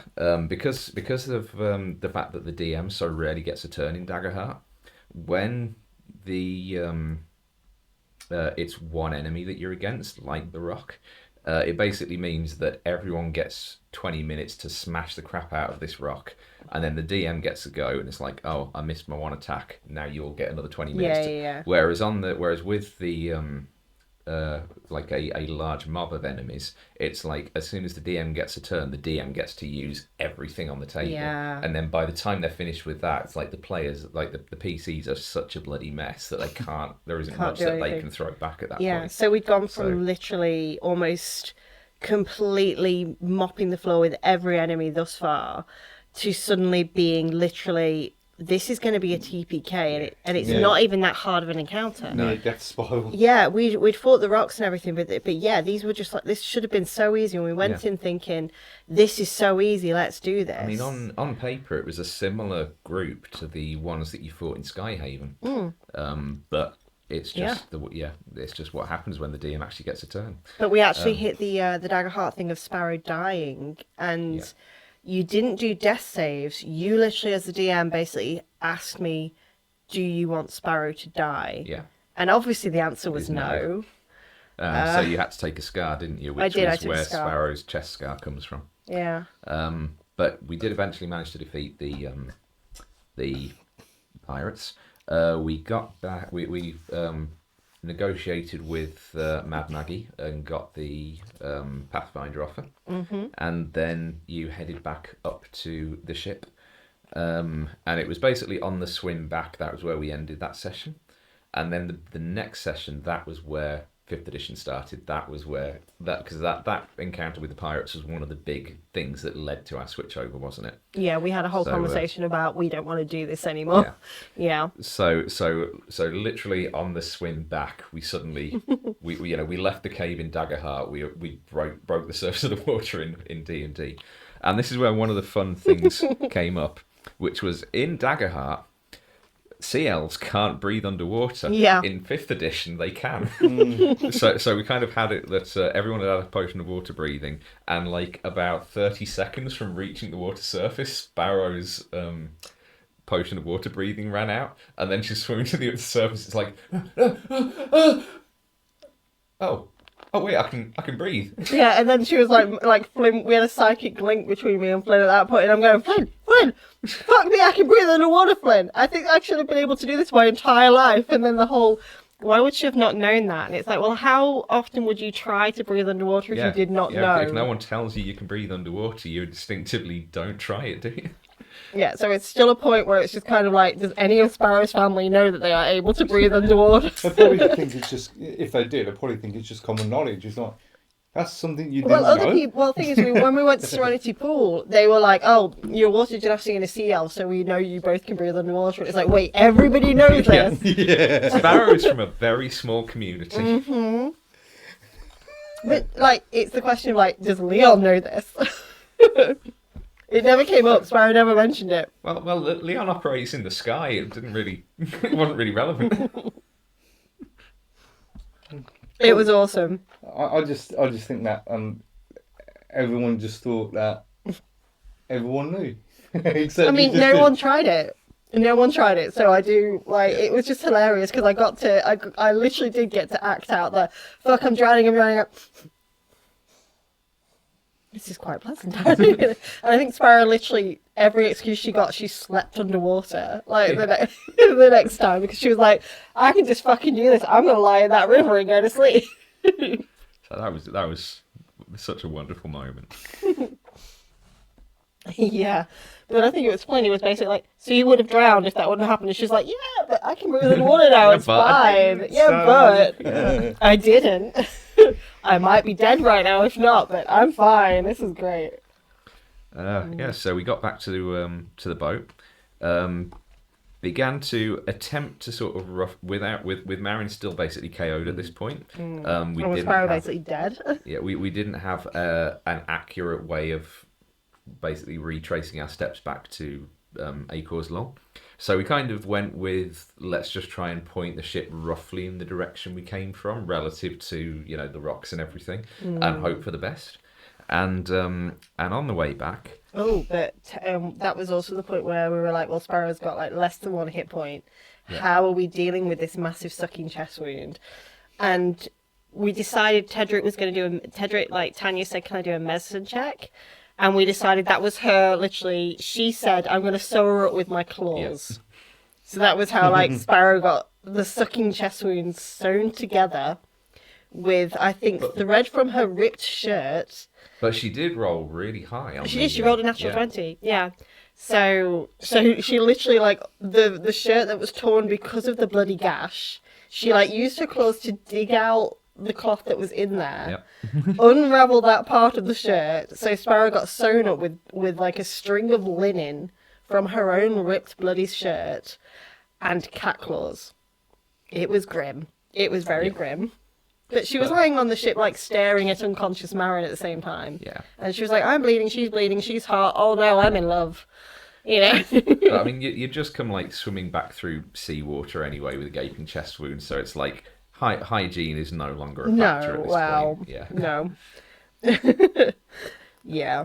But then on the way back, during the sort of night's watch, there was the sound of someone scrambling to get onto the top of the cabin, and Sparrow headed out to be face to face with a very suave, intimidating looking Triton woman, like long brown coat, leather eye patch, like all the works, and she introduced herself as the captain of the Leviathan's Grasp, Captain Cyrena Vortex, leader of the Marrow Readers. Yeah, and until she'd said that, Sparrow had gone up there, swords out. Who the fuck are you? What the fuck are you doing? And then when she kind of cottoned on, wait, the only other people out here is that fucking pirate ship. And when she found out it was the captain, Sparrow very quickly sheathed the swords and was very respectful. Yep.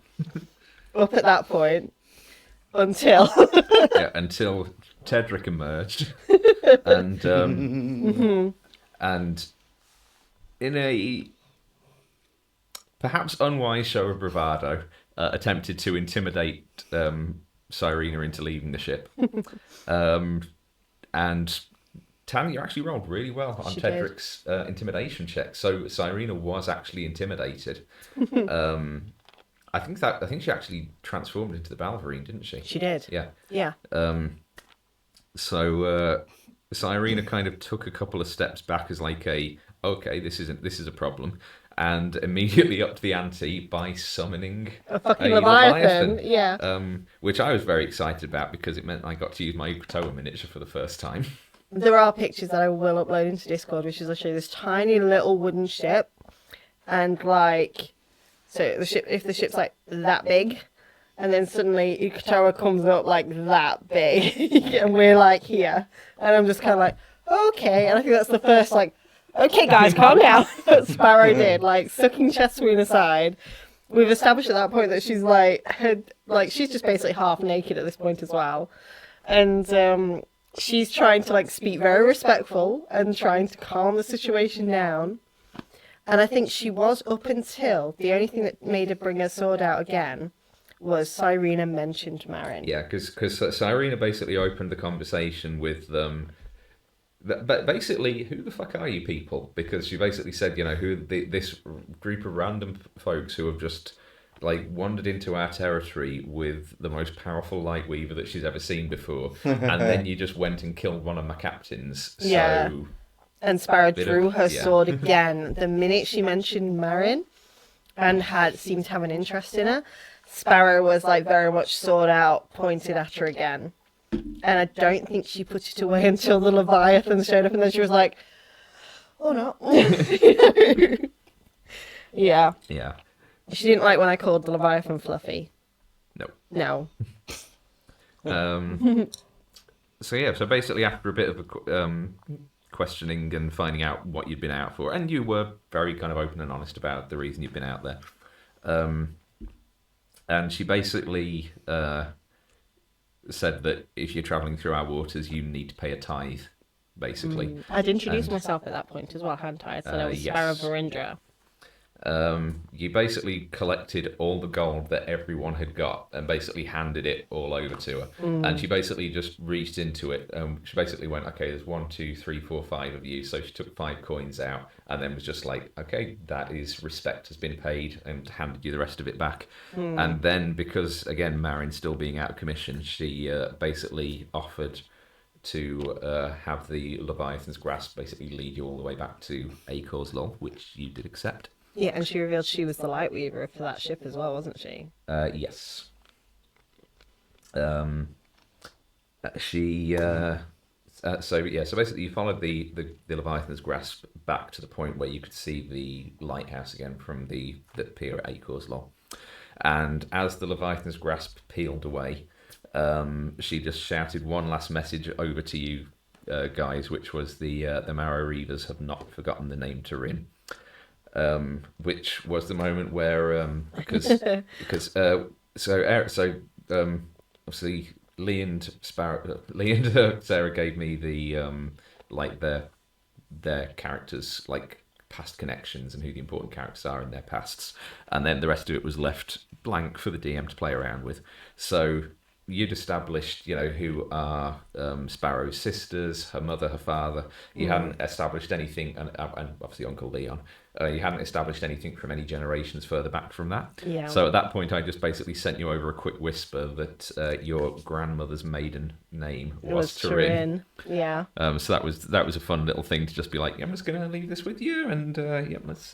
Yeah, and then that was also the moment that Sparrow realised that she was being very cocky. Like, yeah, I talked down and negotiated with the Queen Pirate of the Leviathan's Grasp, and she let us go. That must have been due to my negotiations. That must have been due to me. Like, yeah, I'm hot stuff. And then it was like, no, we know you're nan. Yeah. The Sparrow was just very depressed. Like, she'd been killed. I think that was the point we were at work, and I basically said to you, Sparrow needs a win, Rob. She needs a win. She's getting very depressed. And then it got so much worse. Like 8 months later, Yeah. Sarah still needs a win. Oh god, yeah. No, she won. She won many times with Marin. That was fine. Oh my god. So we got back into town, dropped off the ship, flirted a little bit more with the captain of the Salvagers Guild, and then He was doing all the flirting. Erebus was just clueless. Yep. He I was think just like, Tedrick was interested though. Tedrick was very enamoured with him. I think Tedrick was showing interest in the barmaid. Oh, maybe. Yeah. I thought it was everybody. Yeah, to be fair, I think, yeah. Mm-hmm. So we headed back to the ship, discovered the nature of the chest which Tedrick had thrift stolen. Sparrow wasn't there for that. Nope. But as a group, you know, we discovered about the chest. Found the coin of Siren and safe passage inside. Found the activation word for it, which I will not repeat because the party has forgotten. And some cultist robes and a passage which was identified by Fallon as the prophecy of Alarion the Timeless.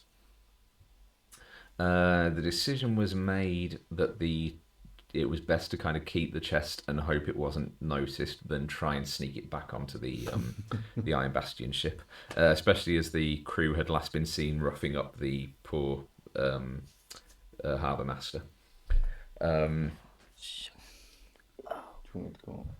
It's alright, my toddler has just fallen out of bed. Nope, he's asleep on the floor now. Okay. It's fine. And then in what is to this day still one of my favourite overall sequences of events, we met the mermaid. Yes. That was brilliant. So That was hilarious. Remember me saying that I said to him at work, Sparrow needs a win. This is what he did. Yeah. Chat, So, this is what was his response to that. we went out shopping. We decided to do a bit of shopping, and there was a general store called Palasha's Procurements, which we went to visit, and Sparrow found it was basically a very ramshackle shop with lots of, to be honest, tat just hanging from the walls. The back end of the shop was like submerged in a couple of feet of water, and there was a young mermaid behind the counter, chained by like her neck and by her tail to the shop counter, and she was basically pleading with Sparrow, please buy something. He'll beat me. Yeah, I haven't made my quota for the day, and Mr. Palasha will beat me when he gets back. To which Sparrow was very, very insistent that it's like, no, I'm going to fucking sort this out. I'm going to fuck him up, where is he? Mission. Yeah. I gave her the money for her quota as well. Yeah. I immediately handed over like 2,000 gold or something stupid. It wasn't like, that. It was 200? It wasn't even that. At that point, you'd literally, it might have been 20 or something. It's like you didn't have hundreds of gold at that point. I was like, here's your quota. Yeah. Where the fuck is he? And she basically told you, it's like, okay, he's human man, average height, brown hair. He's usually at the tavern. To which the Sparrow is like, right, I'm going to go sort this out, and I'm going to send someone to come and free you, basically. Yeah. So I said Erebus. Yeah. So Sparrow went up to the tavern, took Erebus. Took Tedrick. Oh, and Flynn. Perched up on the roof, ready to basically murderize Mr. Palastra. Yeah, it's like, we are killing this guy. Yeah. There is no moral compass here. He deserves to die. Yeah. Sparrow went to the tavern, found the man who matched the description. He was very, very drunk. And as far as Sparrow was aware, negotiated for the sale and release of the mermaid. Meanwhile, Erebus went down to meet said mermaid. She gave him the same spiel of please buy something, I don't want to get beaten. Erebus attempted to release her, and as you kind of picked the lock on the chain and it came undone, she basically just grabbed it and snapped it shut again, and just the facade of like, I'm the helpless mermaid completely dropped, and she's like, look, you seem like a very sweet man, but I'm fine. My name is Palasha. I own this shop. And the whole, oh, I'm a captive mermaid, please buy something, helps me to, get a few extra gold coins off the rubes when they pass by. But I appreciate your interest. But if you're not going to buy something, please leave so that the next sucker can come in and purchase something instead. Which, meanwhile, while all this is happening, Sparrow is up at the tavern interrogating this random guy, who matched the most generic description of a human being that could possibly be given: average height, average built, middle-aged, brown hair. Yeah. And I was trying to be very, very careful with the things he was saying in response to what Sparrow was saying.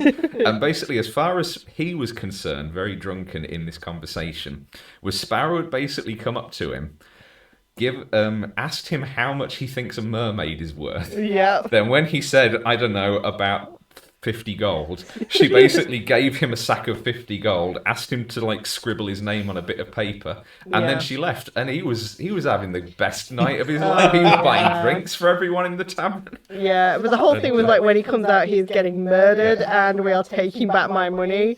But I am going to make sure there are legal documents saying that I now own this mermaid, so she is free. And I was, yeah.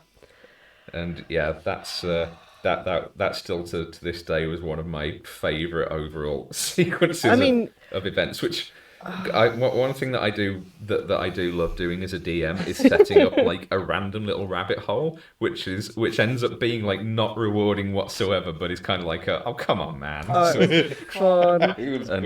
And yeah, Palasha was my that was my moment in that first half of the campaign. The thing is, poor Sparrow took that very seriously, and especially when you came up and told her what was really going on.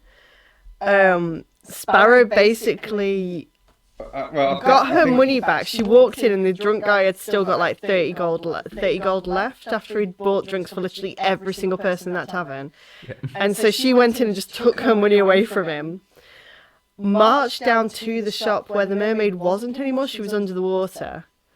And Sparrow basically said to her, look, I'm glad you're not actually in danger, and I'm glad you're okay, so make sure you never are. And Sparrow left the rest of the money she chucked it into the water, didn't she? And then as she was leaving, the mermaid threw it back, and Sparrow saw that she did, but Sparrow just kept on walking because fuck no. Yeah, I think before you went down, I think Erebus was very much just leave it, it's sorted. Oh no, Sparrow was in a dark place at that point. Sparrow was in a fucking dark place at that point. Yeah. Sparrow's dreams had just crashed around her head so many times by that point that she was just what the fuck is this all about? And then her being oh my god, someone I can actually help. I'm going to fucking do this. And once again, the DM is just there being nope. Yep, yeah. And again, we'd had that conversation that day where I'd gone, Sparrow just needs to win. Sparrow is in a very dark place, she just needs to win. And he was just I'm just going to fuck you up. I can't remember if it... No, it was a later night. I remember there was one point where Sparrow was really, really low. And I did have to say to you, it's look, the next session, I'm not going to spoil anything, but basically more shit is about to get piled on Sparrow. Yeah, you had Please to don't warn take me. it, but it wasn't that. I think that it was much later on. Yeah, I think that was the Leon finding out about the Leon death. Well, the Leon death actually. Yeah, no, you told me it was after we got to Coral Harbour, and you basically said, look, I know we had that conversation about Sparrow needs a win. Just so you know, there's some dark shit in Coral Harbour specifically that's going to affect Sparrow, and you actually asked me, is that okay? Yeah. Is this? And I was like, fuck yeah, keep it coming. Let's do this. I'm ready. Let's fucking do this. But it was really sweet of you to go out of your way and just kind of warn me and go look, this is getting pretty dark for Sparrow. It's about to get fucking worse. It's the gloves are coming off now. It's it's been kids' games up until this point. Yeah, up until this point it's fine, but I am going to specifically target Sparrow pretty soon, so just be prepared. But yeah, apart from that, there was some really nice moments with Erebus paying some visits to the Temple of Mortis, which I really enjoyed. Yeah. if only Flynn had speak with dead at that point. There was that corpse just in the middle of the temple, just begging to be asked questions. And that was pretty much it for Acor's Law, wasn't it? We picked up a couple of there just was the like harbour bits and master getting pieces. ripped apart by the dwarven Yeah, people. I think you said something Yeah, about it. yeah, didn't he you? was Yeah. basically getting harassed, but you just basically went, not my problem. Yeah, Sparrow didn't know that was any connection to the ship at that point because she wasn't around for the theft. And I think Stormwind knew, and he was kind of like, "We're going to leave now. Yeah. You've just pissed off the Iron Bastion, so I'm moving my ship." And yeah, we took off. We began heading towards. So this is where it was kind of a little bit like, hang on, where are we going? Because we were supposed to be then going to Frostholm to drop off the Pathfinder. But Stormwind actually gave orders instead to head basically in the opposite direction, back towards the Sunken Collective to the town of Coral Harbour. We stopped overnight at a small, like literally like smaller than this room island. Well, maybe a little bit bigger than this room, but not by much. The Captain Stormwind announced to the crew that he was retiring, and that as soon as they got to Coral Harbour, he was leaving the ship permanently. Erebus would be the new captain. Marin would be the new Lightweaver. And that everyone basically could have the evening just to basically take it in, relax Have as a a barbecue. crew. Yeah, we had a barbecue. This tiny little island that's maybe like 30 foot across had a river that started at one end and flowed to the other, and then just continued on into nothingness. Which partway through the night, a dead dwarf in full Iron Bastion regalia came just floating down the river.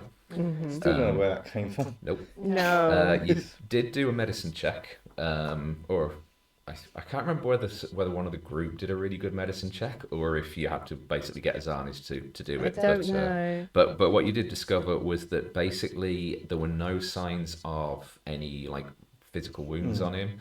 Like no bruising around the neck or something to say he'd been strangled. If I remember But, rightly, wasn't it like it just seemed like all the air was just sucked out of his lungs? That was exactly what happened. Yeah. Yeah. Well, no, Yeah, and we still don't know why. No. We don't know who he was. No. We don't know why he was there. No. We don't know how he got there. No. And we don't know what killed him. No. Look.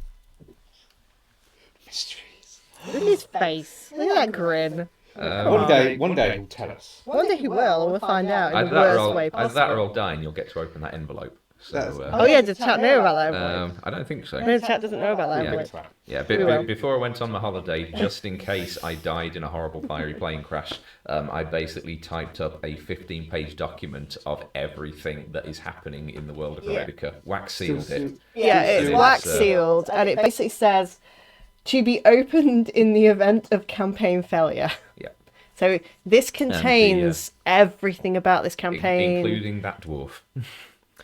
No. Then as the night wore on, so everyone had a few more drinks. I'm fairly sure Sparrow slept in the river. that was where Azanis basically revealed the next little nugget about Jerome, which It was was that his it was wife. his wife that Yes. was killed by the pirates. Yeah. At this point, future captain over here has decided to sleep in the crow's nest as far away from the rest of the crew as possible. He was on lookout, I think. Yeah, but you still decided to have nothing to do with the rest of the crew. Also, Tedric was in a sort of cheese-induced coma at that point. Yes. And was having dreams of being in a lush, verdant forest with a clear blue sky above, and a half drow woman with white hair and a heart-shaped birthmark on her left cheek under her eye, lumbering over her.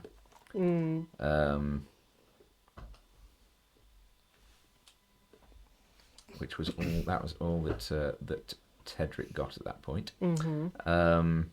During the night, there was the arrival of a goose. Yeah.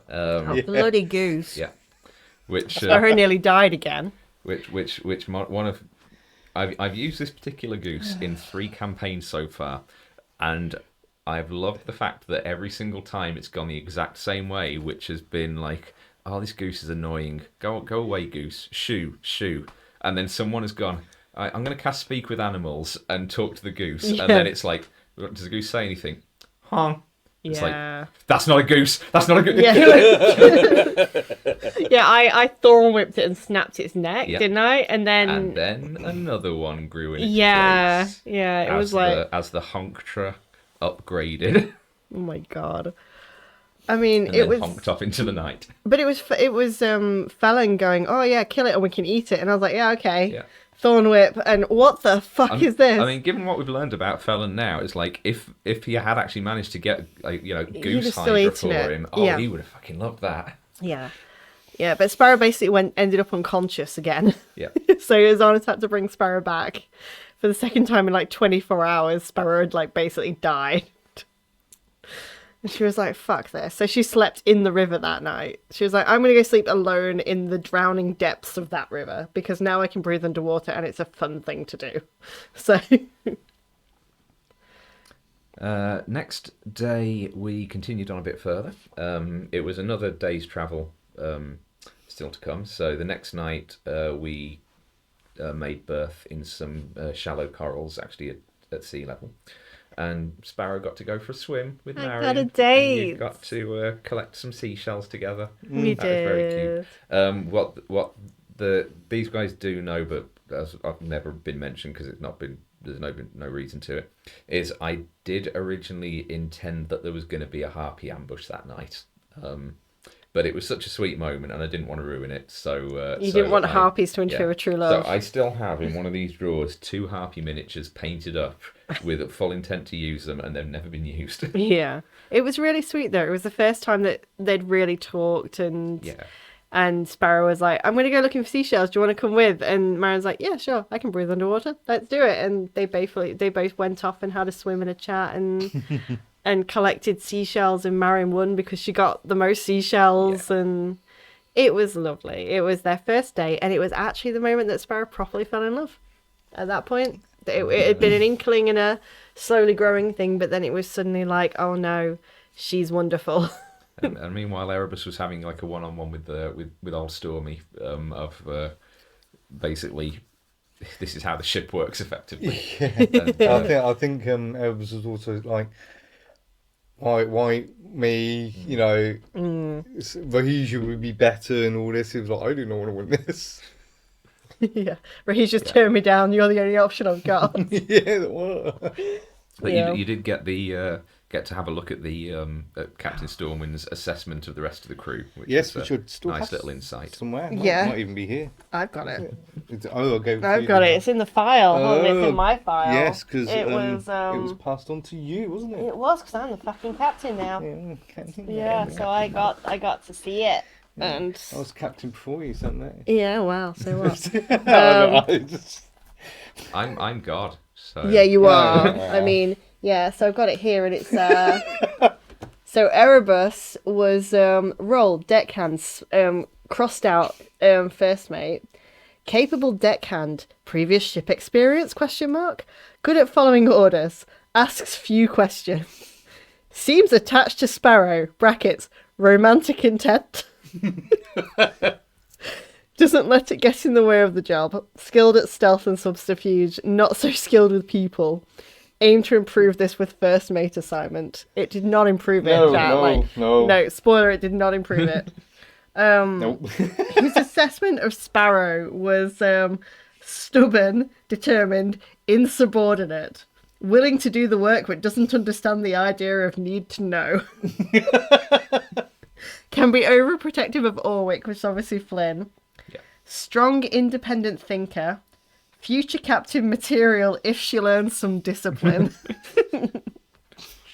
Ironically, she's the captain now, and she still hasn't learned any discipline. No, she has not. So, nor does she need to, because she's the fucking captain. So, the rest of it is just like the rest of the crew. The interesting part is the Rahija's got role deckhand crossed out to helmswoman. with first mate crossed out, back to helmswoman. So he had, Something went on he there. had designs.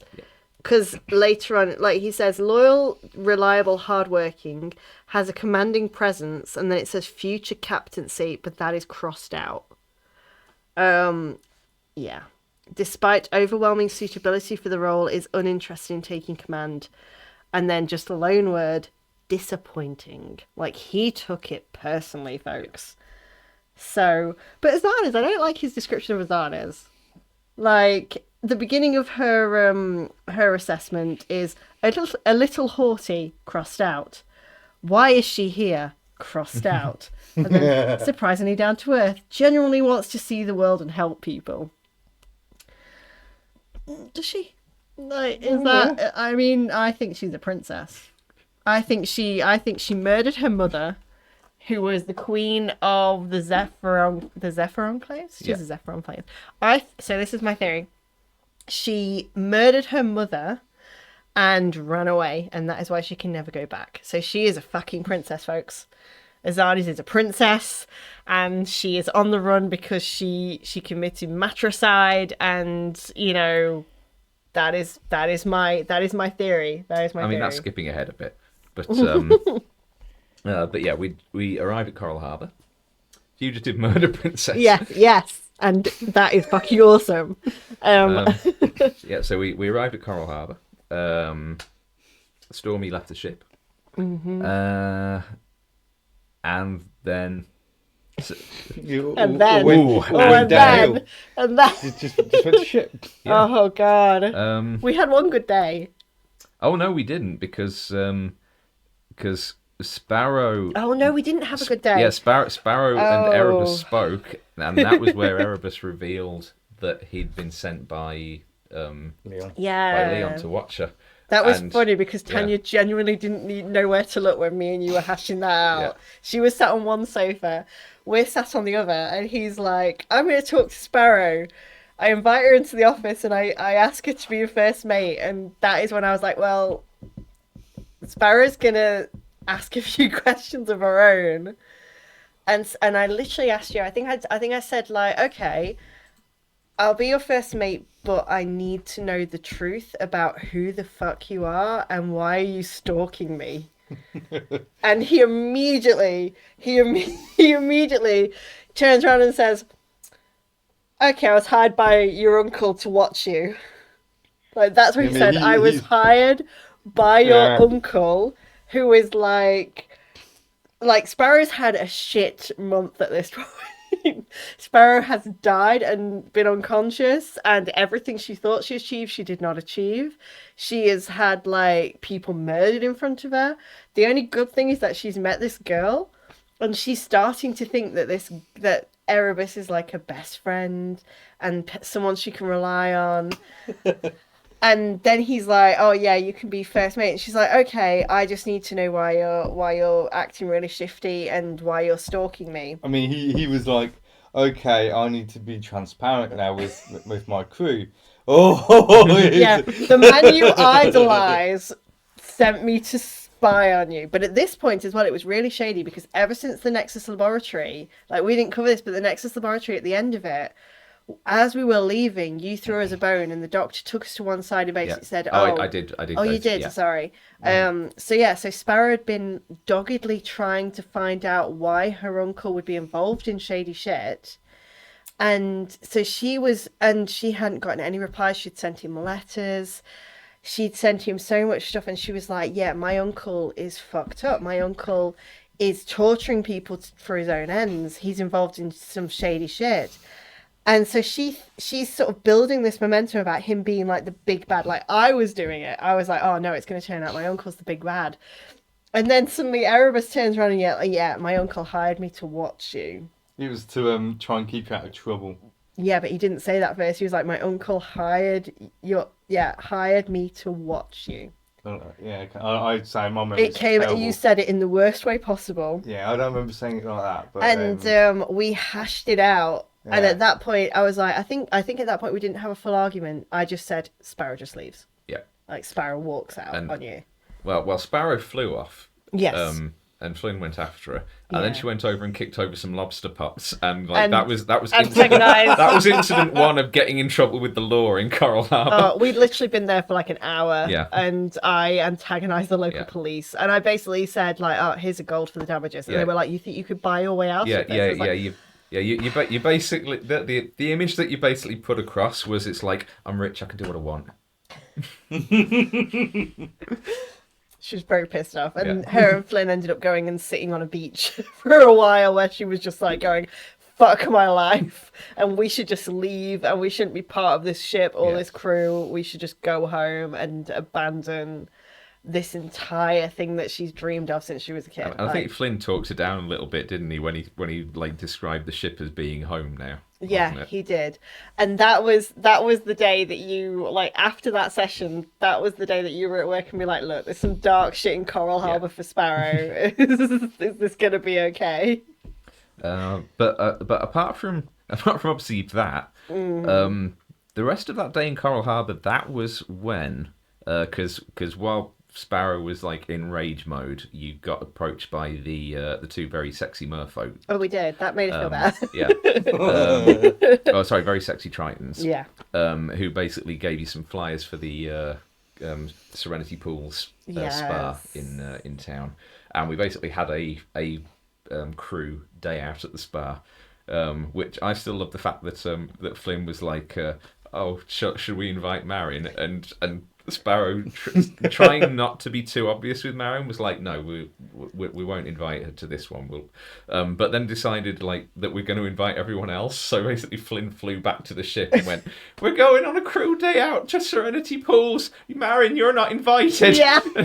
Oh, sorry, no, sorry. Sparrow says you're not invited. Bear in mind, this is after an incident where Flynn is very, very loudly saying that Sparrow is straight. Oh yes, yeah, talking Yeah. about Sparrow's ex-boyfriend Aga. Ex-boyfriend Aga, not realising that Aga was very much a Yeah. woman, and Yeah, advertising Flynn it. was not aware of the notion of same-sex relationships at that point. Was No, he? no. But there was a really, really funny, awkward moment where Flynn was like, "Don't worry, I've been explaining to Marion that you like men." And Sparrow like basically had to go up to the crow's nest where Marion was, and just not give over. Not like basically she didn't. Yeah. And she basically had to be, "Hi, so Flynn has said things, and that he's wrong with the I you know it's there." And she basically just like spat a load of gobbledygook at Marion and ended it with, "I like women, bye." And then yeah, Flynn to follow that up. Flynn basically did that. Yeah. Yeah, Sparrow says you're not invited. It's That's kind of like the playground stuff, isn't it? Where like one kid torments and pulls another one's hair because they like him. It was kind of like, God, it was terrible. Marion must have been so So, yeah, confused. it's like this is where the gaslighting starts. Yeah. Yeah. But we did. But you want a nice D&D romance? Fuck you. But we did end up having a lovely day at the spa. did. Once that misunderstanding was ironed out. We had a massage together. Yep. Yes, me and Marion had a massage together. We all spent some times in the hot tubs. The hot springs. And then we returned back to the Endeavour. Sparrow officially accepted the offer of first mate. And you were approached by an automaton delivering post from the Guildhall. So Azani's got a gold inlaid unmarked letter. Felon got a letter from Skyhaven. Jerome got a letter with an unknown seal. Flynn got one letter from home and one letter from Lyra. Erebus and Tedric got a summons to the Skyfarers Guild in Frostholme. And Sparrow got a packet of cookies from I from home. did. And Rob gave me actual cookies. I got a little box with like real like what was it? It was M&S ginger biscuits or lemon biscuits or something, wasn't it? I can't even remember. I where think they it was were the from, ginger but biscuits. yeah. Yeah. So I actually genuinely had like ginger biscuits. It was great. Yeah, It made my fabulous. day. And the important thing is you shared them. I did. Yeah, and that basically took us to the end of session 9. And then from that point on, everything changed because we live session streamed. 10 was where we started live streaming. It has just gone 10 o'clock, which holy shit. So we are going to have to speed things, like up the pace a little bit going forward. Okay. But I'm just going to stop us for a very quick 5-minute break, just so that at the very least I can use the bathroom and we can pour some of this lovely coffee which I brought with me so it doesn't go to waste. Yeah, so bear with us, gang. We'll be right back, and when we come back after the after this very brief break, that is where we are into the realms of the streamed sessions. So don't go anywhere. We shall be back.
Right, and we are back, gang. Thank you for bearing with us. Coffee, coffee, coffee. Definitely needed. So, session 10. Also known as episode 1. So, yeah, so this one was, yeah, for so many reasons, this session kind of changed so much. I mean, first up, the absolute chaos of deciding we were going to run a streaming thing, because it was literally the day before the game, wasn't it, that we just sort of at work were talking about it. I'm like, shall we stream? I mean, you've got a microphone, I've got a microphone, we've got a couple of webcams. I've got a garage. Yeah, and it kind of so very rapidly came together that while it did end up being a bit of a horrible mess the first time round, because the layout wasn't quite right for what And we there's were a trying to thunderstorm do. going on. There was a thunderstorm going on. The layout wasn't quite right. There was sound issues. It was an absolute bloody mess. But I think we can fairly comfortably say we're glad that we that we did it. Yeah, we're glad we did it. Um, And then it was like 7 weeks of captioning what was said. God. But from our starting point at the also just very quickly skipping ahead. I know we've still got quite a few sessions to get through, but we should still be able to get through them in decent time, because I think there's a lot of things, particularly later on, that we can quite quickly gloss over, like the last couple of days mountain climbing and stuff, which yeah. But yeah. So Sparrow went diving for some pearls. Because I decided to make Marin a gift. Yep. Because I'm in love with her. She got fleeced out of For God's sake. out of some gold by a young Triton lad. Tedric paid a visit to the local bordello, the Velvet Haven. And Erebus had a one-on-one with the quartermaster Jerome, seeing as he was formerly a ship's captain, just to get some pointers. That was just you panicking at that stage, wasn't it? Yeah. Yeah. Then Sparrow came back from pearl diving and went with Flynn to see Erebus, and the next confrontation occurred when Erebus confided in the next layer of the story, which was that he got onto Leon's crew Yeah. by attempting to assassinate him. It's just what you want to hear. Yeah. And it's like, what the fuck? It's like, I dear. think Sparrow was really pushing the issue, Because wasn't nothing you said, you were avoiding every question I asked. Like, you were properly talking around the issue. You were avoiding it. There was no real anything there. Could you blame him? No, but then you kept on saying little words that sort of built a picture up, and it's like, no, you really have to explain yourself now. Speaking of biscuits. It was like, he saved me. He spared me. And it's like, what? Those are very, very different. Like, one is him being a hero. The other is you be like him for some reason. Letting you off some. Yeah, and it was just like, none of this is making any sense. And then you turn around and you're like, yeah, I tried to kill him. I'm an assassin that was sent to kill him, and now he sent me to look after you. And it's like, I didn't, so we're all good. What happened? You know, just genuinely, what the fuck happened? Ooh, biscuits, thank you. Really nice. I mean, that was a fun confrontation to play out, though. That was very, very, like, just fun to do. And, yeah, I got to rip you a new one, basically. And Flynn successfully managed to lift Sparrow's swords from her without her noticing. That was the first time Flynn did something against Sparrow. Yeah. And that was jarring. And he even kind of went in large reduce as well, and like puffed himself up to make himself. He was still shorter than Sparrow, even like doubled at height, but he's still there. First time in their entire lives that Flynn has done anything contrary to what Sparrow wants. She was not. Yeah. Yeah, it was a very hard day for Sparrow. But he wasn't, just to clarify, he wasn't being hostile. Like he was very much just trying to maintain the peace in that situation. So. But in the aftermath of that, with everyone kind of going off their separate ways, everyone got led off through the streets of Coral Harbour late at night Oh God. by a black cat with a white starburst on its chest. And if no one had followed those cats, this Oh could my have been a God. very different campaign at this point, as they all led you down an alleyway to a small store with no sign hanging up outside, and and inside Mine. and inside all kinds of magical curios and a decrepit old lady withered up behind the counter who asked Erebus if he would be so kind as to give her a moment of his time, which he did. Yeah, 10 years of it. And That's not a moment. That's more than a moment. it is to a creature with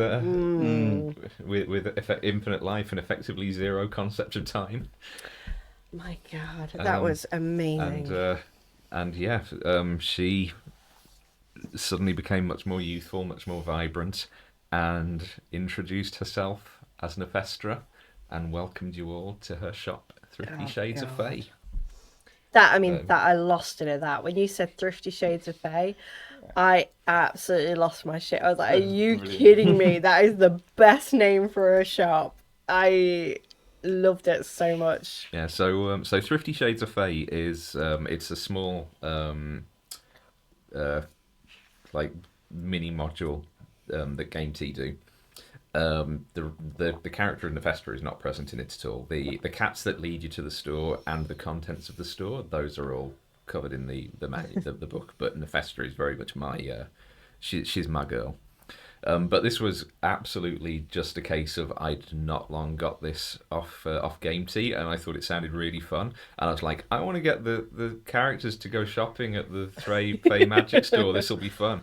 And even at that point, I had no idea, and certainly no plans of how integral this was going to become to the entire thing. Oh my God. But yeah, Nephestra has ended up becoming almost like a linchpin of this campaign at this point. Yeah. So yeah, so when I say it's like this changed everything, and what would the campaign have been like if you didn't follow the cats? It's like genuinely, we would be on such a different. I have no idea where we'd be. No. I don't know what would have happened. I genuinely don't know what would have happened. And yeah. That kind of just goes to show what happens when you're, and not wanting to, toot my own horn or anything, but like as a lesson for DMs out there, it's like embrace the party doing things which you don't have planned out, because as long as you're happy to run with, crazy stuff that happens, amazing things will happen further down the line. Yeah. So yeah, this is why I don't like being a railroady DM, because when you railroad, this is the kind of shit that you can miss out on. So Yeah, we were being overcautious in that shop as well. Like Sparrow was some being of us were. well. Yeah, Tedrick's like, Yeah. oh, you can have my soul, and here's a tuft of fur. Just to, I'm like, what? Just to sweeten the deal. Oh or my something. God! I mean, the daft thing is that Tanya is very, very much into like Labyrinth, like the film with David Bowie and everything. Like me and her have like bonded over that film, so she knows full fucking well that you do not promise the Fae anything. You do not make weird wishes in front of the Fae, and you absolutely do not hand over a piece of yourself to the Fae. So she genuinely was just stirring the pot and being just like, yeah, take this, let's see what happens. I loved Brian, I it. bought your book. Yeah. Oh my God. Yeah. I mean, now, like knowing what's happened now, all of that happened to Tedrick stemming from, I kind of like Flynn, I'm going to buy him a book. Oh, it's kind of heartbreaking in a way when you just think, Tedrick's ultimate fate being that over buying a book for someone else. Because they had a little crushy. And I know I've at least said to you, Sarah, before. It's like I love how over the course of like the next 5-6 sessions or so, we went from, it's like Nephestra being like, oh, we got this kind of kooky archfey shopkeeper. This is fun. Yeah. To slowly realizing the absolute depths of Oh, holy horror. shit, who have we just fucking got ourselves in debt to? And and at this point, Nephestra is very much like an antagonist of the campaign. Oh, we've joked that she's the big bad, the Yeah. absolute end game, like, is Nephestra, and I don't think we're far wrong at this stage. But having a bit of a shop around, we did pick up a book for Flynn, which was his Time of Enlightenment, and all that cost was Tedric's soul. Yeah. Sorry, guys. Parenting again. We're having a rough time. Oh, Lee, wait. He's gone back to sleep on the floor. It's fine. You can come back. Sparrow, and this was obviously a key moment for Sparrow, is Sparrow bought the mood ring. I did. For Marion. For Marion. Which was that one was in exchange for a favour, wasn't it? That was the favour that started it all. That was the favour. Because it was like, I was a bit confused, like, what cost what, and I was like, things are a little bit too expensive and everything. And then when you turn around and said favour, I was like, well, that's nothing. That's barely anything. A favour to a fae. That's And nothing. for Sparrow, it's nothing. For me, it was just like, oh my god, opportunity for hijinks. Like, this is going to be fun. This is like, you're doing things for an archfey that makes a campaign fun, because that's little tidbits. And it's like, and she seems really fun. Yeah. I was like, she seems really fun. I want more to do with this archfey. Let's do this. Yeah. Like, yes, I will absolutely owe you a favour, because you seem like a fun person to do things for. This is going to be great. Yeah. Although at this point, you guys didn't realise she was an archfey, though, did you? No, it's we like didn't. she was just a fae as far as you were concerned. And, Yeah. I'll get to this in a minute, but this is one of my biggest regrets of what I did as a DM at this point. But yeah, we made a couple of deals. Yes, chat. Yes. We basically, it's really fun. Yeah, making deals with the devil is really fun. But yeah, we headed back off to the ship. Flynn, just before you were heading off to bed, Sparrow gave the mood ring to Marion in a very flustered presentation. She went and spoke to Flynn, and Flynn was talking about his new book and about how he hopes it keeps its voice down in the night. Like, the minute you said that, I was like, he's got a fucking sentient book. Which turned out to just be very belligerent and Obnoxious. opinionated. Yeah. And everyone retired to bed, and in the small hours of the morning, Sparrow emerged from her trance to find herself in a small grassy clearing in the middle of the woodland. Trees around her of undistinguishable size, with a bright blue iridescence-free sky and a glowing warm sun looming above her, with Nephestra stood beside her, saying that she was calling in her favour, basically. I did not expect it to be so immediate. And I think after you entered the episode there, I think the entire thing was like, how would she react to the sun? Yeah. Like, that was my overwhelming thing. It's like, she's never seen this in her entire life. She's heard stories of it, but no one alive has seen the sun. And I think that was it for the next 2 weeks, like before we did the next game, was me genuinely just going like, God, how would you react apart from pure panic? Like, that was like, the stress level would immediately be like through the roof. Like, It'd be. I mean, it's such an not obscure, but like abstract thing almost to the people of Iridica, that it would be like.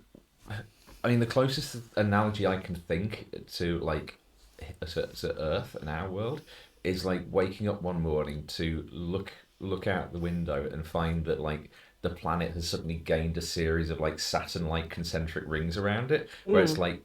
Yeah, okay, there's a little bit of wonder there, but there's also like, what Why the is this fuck? happening? Yeah. It's just like a complete What does sense this of mean? my Yeah. reality has been completely upended. How Yeah. is this happening? Yeah. Yeah, and I think, there was it was actually really stressful to play. Like, coming in on that, like, I go into Sparrow quite a lot now, like, quite deeply in Sparrow. So it felt genuinely het up, like it felt genuinely stressful. It felt like genuinely panicky a little bit, to the point where I just remember that entire Stink in the Feywild being the most stressful series of games we have ever run. Like, Oh, just backtracking slightly before we do carry on with that is, talking about like my one kind of big regret is I didn't really realise that I hadn't made it obvious that Nefestra was an archfey. And it was sort of in the chat after the session had finished when we were getting stuff packed up that everyone was talking about Thrifty Shades, and I was like, hey, you've made a deal with an archfey, this is what happens. And then literally everyone at the table was like, wait, she's a fucking archfey. yeah. And I really wish I hadn't have said that, so that it could have come out as an organic reveal Yeah. a bit later on. So that was like I mean, my it one worked regret out in that, really well, though. Oh, it was good. It did work out really well. Like, I don't think we would have changed like our encounters with her, because it just worked out so well. It was so much fun, and yeah, just I love the fact that Sparrow was so much. I know what you are. I know how to handle you. Like, I'm smart. I read a didn't book. give up my name. Like, you asked me for the name and I didn't, and that was the whole thing of like, I'm good at this. Was that whole may I take your name? And she's like, no, you may not. That was Sparrow being like, I've just won. I just won this conversation because I'm that good. like her first name is pretty much the only thing that Sparrow hasn't given to Oh, I Nefestra know. at this point. Yeah. But it did give Sparrow the idea to give up the last name. And at that point, she was pissed off at Leon as well. And I think I even said to you, like, I know exactly what Sparrow would give up for a deal now. And the way Sparrow thought it, well, I mean, we're getting ahead of ourselves again. But yeah, going in that shop and meeting Nefestra, she genuinely thought, I just won that conversation. Like, it was almost taking back what she lost when Cyrena Vortex turned around and was like, yeah, I only did this because I know who your grandma is. So, yeah. What have you found? Oh, I didn't realise the big tub had squishies in it. Yeah. Yeah, so... And you got to get a bit of scruff. Erebus got to grow old and get a bit of scruff. Oh yeah, because God, yeah. Would there have been anything, if you weren't being so cautious about things, would there have been anything in that shop that you would have, like, bought? Oh, the dagger, wouldn't it? It's like right off the bat, Erebus was interested in... Yeah, but there was another There was the dagger. dagger of flaying as well, like the pretty... Flying. Flying, oh. Okay, I made it worse than it probably could have been. Yeah, Dagger with flying. That sounds. I know, yeah. That's what I genuinely thought. Wasn't there like a dagger with had something to do with etherealness or something? Yeah, that was the dagger of flying. That was the dagger of flying. Okay, so it's not the because I've got the You got the Quacksilver Quacksilver one. Yeah. But Yeah. yeah, there's a couple of things in there which were like, oh, that's interesting. Yeah. But I mean, we've seen the full Everything list. in there is interesting. Yeah, Oh, we've seen yeah. the full list now. I mean, the full list is interesting as fuck. Like, would have liked to have got the map for Rhodesia. I got the map. Hmm. I've already got the map, so I still don't know what that Yeah, but map this was does. before Yeah. you got it, that was like Rhodesia should have that. Oh, Yeah, stop but I this. still don't know what that map does. I still don't know what that map is other than just a map of Iridica. Oh, sir, I know, sir. I know you do. You're a bloody DM. But yeah, that whole... So, Oh, there's so one good. thing I do regret Hmm? with Erebus, and that is giving up that dagger. His Yeah, his dagger. dagger. I mean, yeah, and you did make the deal that you do get it back for that confrontation, though. Yes. So yeah, Oh yeah, you Um, do. Yeah, because that's That's personal. yeah, damn right, that's personal. Yeah. But I think I probably should have got Fallon to enchant it instead. But You could always make a deal for it for something else. I mean, she has made it clear that she doesn't mind trading stuff back again because I traded the ring back. Yeah, you got the coin back. I did get the coin, yeah. God, I literally bought a girl a ring and the world ended. it's like What or who could I trade for? Well, that's the other thing, because as far as we know, Canella Scruffle traded like the souls of every single person in Coral And Harbour. Sparrow's already traded for Sama, so... Oh, God. I didn't even... I mean, we'll get there. Oh, if things eventually do work out between Erebus Osama and and- Harbour. Yeah, that could be a point of contention. But we are getting ahead of ourselves a bit, so... Yeah, we woke up in the Feywild. Oh, God. Sparrow made another deal to let everybody else get a long rest. Yeah, I did. Was that the other favour, or was that with my name? That... No, the name was to come back. The name was to get everyone back at the same time. Yeah. I think that was the other favour. Yeah, another favour, yeah. Another favour. That's what's tattooed on her arms at the minute, and we still haven't done that favour.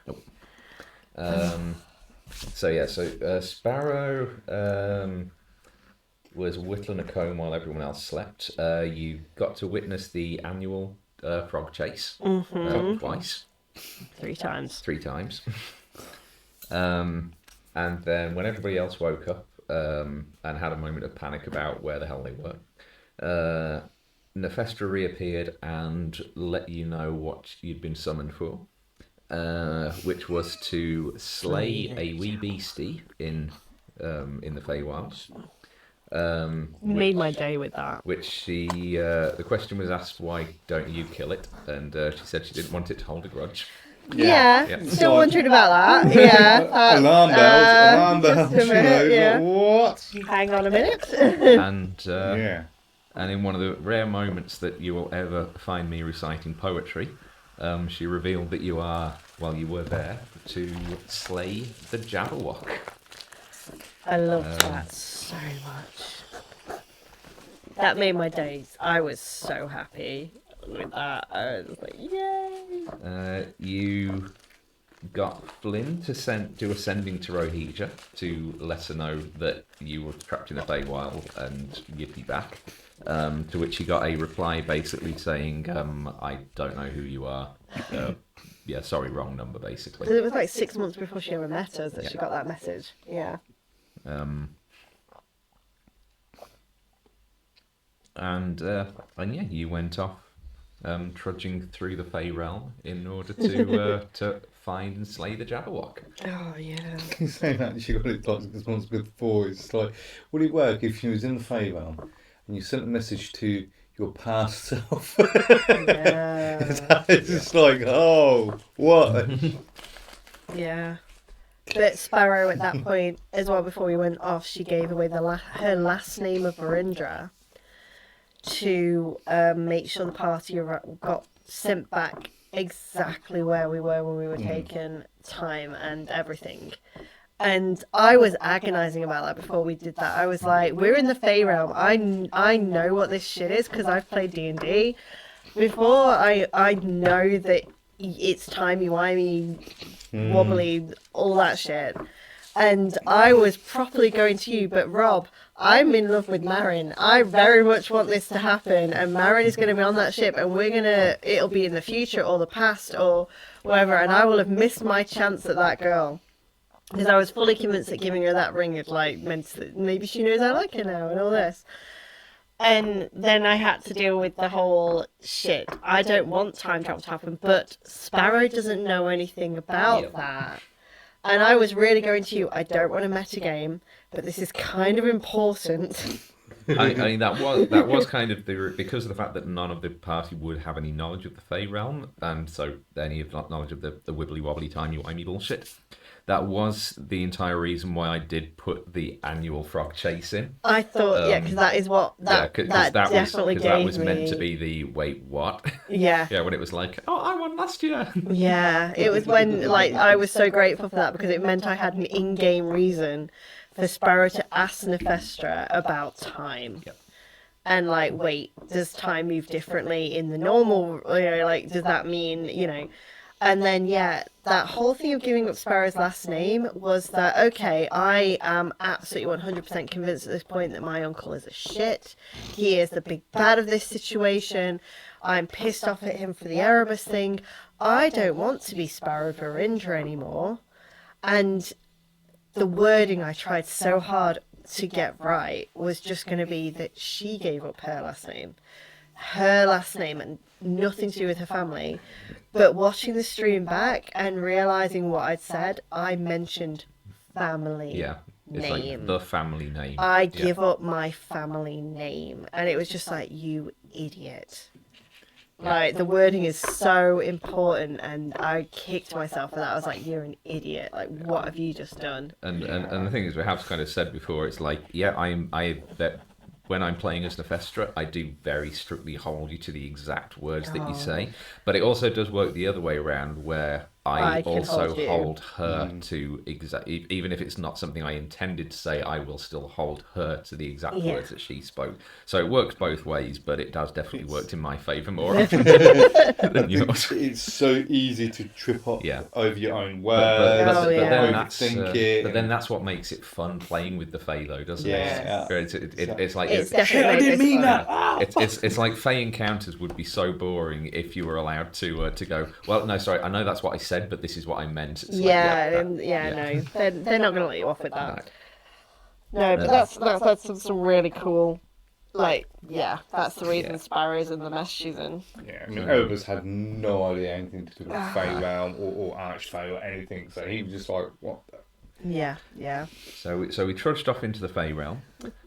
We met a satyr called Erasmus, who was just standing next to a signpost. That was inspired. That was. They that said was brilliant. south, was it? It was East and west. It was either east or it was east in all four directions, east, and you guys needed to head west. Yeah. But we didn't know what directions were either. That was the other thing, because of the way Iridica was. We know what Frostwood, Caelywood, Emberwood, and basically directions work in Iridica, that you're going in the direction and you call it by the direction of what the biggest landmass in that direction is. So that's how you tell direction. Yeah, so north, south, east, west is a meaningless concept. But I think we was told to go west, weren't we? Yeah, and Sparrow properly immediately went, what the fuck does that mean? Like... So you did manage to eventually make your way west. You watched as Erasmus had his soul extracted by... that was the first time she was scary. Yeah.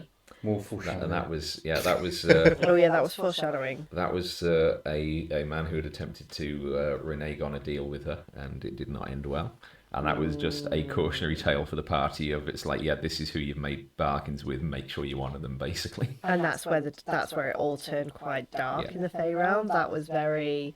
We'd had whimsical chicken nights. Yeah, I was going to say, we witnessed the charge of the Hedgehog Knights. Yeah, all of that. That was really cute. Yeah, and the little daffodils. Incidentally, they were called the Order of the Silver Quill. Aww. You met the daffodils. Yeah. So we'd had whimsical daffodils. You walked up the side of a cliff. We did. And you discovered a metal shard engraved in Elvish with the words "Indomitable Companion." Yeah. Which much later you discovered that it's the part of a chest plate of an automaton. What was that about? Like, you don't know. But you did trade that away to Nefestra at a later point, didn't you? I traded it to Sasha. Oh yes, it was Sasha. Yes, I remember you traded it to someone. You came across some shape-shifting creatures. Yeah. But before that, you walked through a patch of mushrooms and set all of them off in a wonderful chain effect, which led to basically everyone's thoughts being broadcast to within and the only person who didn't except for Erebus. Yeah, except for Erebus. Which is kind of perfect in a way. Oh, it was so... Oh my god. Yeah, it's like, I did love the moment of realization though at the table when it's like you were talking about, it's like, I think this, it's like, yeah, that's what you all hear. And then and then when you said, it's like, Erebus just thinks, oh god, we're all fucked. And I'm like, and nobody else heard that. And then I remember I think it was you, Sarah, who said like, "Wait, no, but he passed his saving throw," and I was like, "Yes, he did." And then it's like the moment the penny drops, and it's like, "Oh fuck, no, we are just broadcasting our thoughts." Brilliant. Yeah, it's not that you can read thoughts; it's that they are just out there out there for the world. That gave me life. Yeah. But that then with the shapeshifters led to a very interesting encounter where they were all presenting themselves as figures from each of your memories. And you said that depending on what the role had been, that we'd different people. Yes, yeah. So because you all failed the save against their like detect thoughts thing, you basically all got the deeper level of the reading. So yeah, so it was Aga for Sparrow. It was the Erebus's old mentor, Vishareth for Erebus. Yeah, but he saw his mum though, didn't he? Oh, sorry. Yes, no, it was his. Yeah, it was his mum. But it would have been No, sorry, his it would have mentor. been. Yeah. It would have been her if he'd Yes. failed. Yeah. Wow. It was. That would have fucked him up. Yeah. He would have been, you know, you get that fight or flight sort of thing. He'd have been switching between that.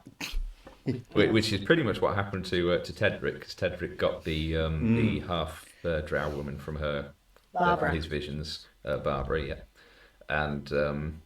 and Flynn got tormented by a version of Lyra who thought he wasn't good enough for her. But again, sort of picking up the pace a little bit because of how much we're getting. No. I'm enjoying chatting about this. I'm just very aware of the fact that It's getting late. yeah. Yeah. Yeah, it has to be two-parter then. Yeah, so we ploughed on through that encounter, leaving some psychological scars. We then arrived at the copse of trees where the Jabberwock woods were, and saw a figure who may or may not have been Marin waiting by a campfire. I agonised over that. Is it not? Oh my god. Who turned and basically fled into the forest because was a little bit distressed at the sight of the party. Yeah. We went after her. Turned out that it was actually Marin, and she'd been getting tormented by shapeshifters the same way that you guys had. We went through so many theories with that. We were just sort of like, it's another party from an alternate universe. She's here with a crew from the alternate universe, or this is the past or the present or the future. We went through so many iterations of what it could be as well. And yeah, it was just like, is it Marin, or is it alternate reality Marin, or is it shapeshifter Marin, or is it Marin of the past, future, whatever is going on Marin? So many possibilities. So many possibilities. But yeah. Yeah, eventually managed to conclude that it was actually Marin. It was actually Marin, yeah. Made another deal with Nefestra in order to keep us safe while you went and fought the Jabberwock. That was the next. That was the next episode, wasn't it? At that point. Yeah. Spent a night camping, or rather an evening camping, sort of preparing for the Jabberwock encounter. Tedric was visited by a couple of Balverines who curled up next to him and had a good old nap. Flynn went to a farmer's market. Oh man. Came back with stuff. Yeah, honey and celery. Nefestra said, Yeah. "What up, Flynn? Yeah. Oh, bit peckish. Oh, it's terrible shame." Met a couple of shrubs who were planning on overthrowing civilization, but weren't particularly well organised. And yeah, we headed off into the woods, fought a Jabberwock. That was brutal. That was absolutely brutal. It was such a good boss in terms of like how close to the wire it ran. It's like that was an amazing boss fight. Sparrow murdered Erebus. Yeah. Yeah. Yeah, I did. Yeah. Oh my That's god. like that moment where like Tedric dealt the killing blow, and it's like, okay, we're out. We should be out of combat time, but Erebus is dead. Erebus is one failed death save away from dying, and it's his turn next. It's like, yeah, we've got to play this out and see what happens. And, Yeah. Failed. yeah. Yeah. That was it. Oh my god. But then Flynn made a deal with Nefestra, but she wouldn't take anything off him because he's an Orwick. Which we still don't know what that means exactly. His nobility. And yeah, she left him with the burden of knowledge, restored Erebus to life. We hacked up a Jabberwock. Yeah, we did. Recovered some of Nefestra's property from inside it, as well as the big ass pearl that was in there. The Dragonborn, was it? Yeah, golden Dragonborn. Was it? You had a bag of holding that we didn't take. Yeah. And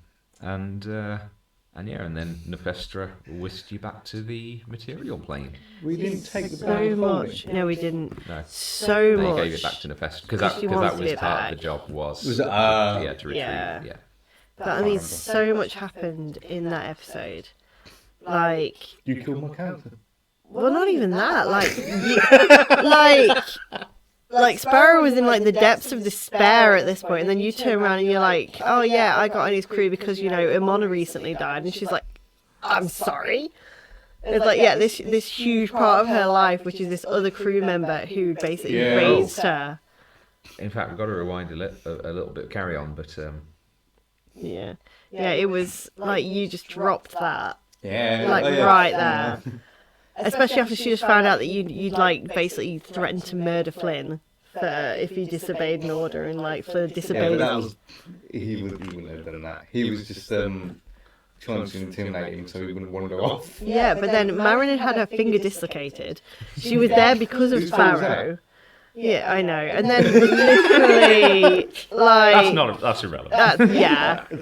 And then the So you dislocated your girlfriend's finger. I did not- Then you murdered your captain.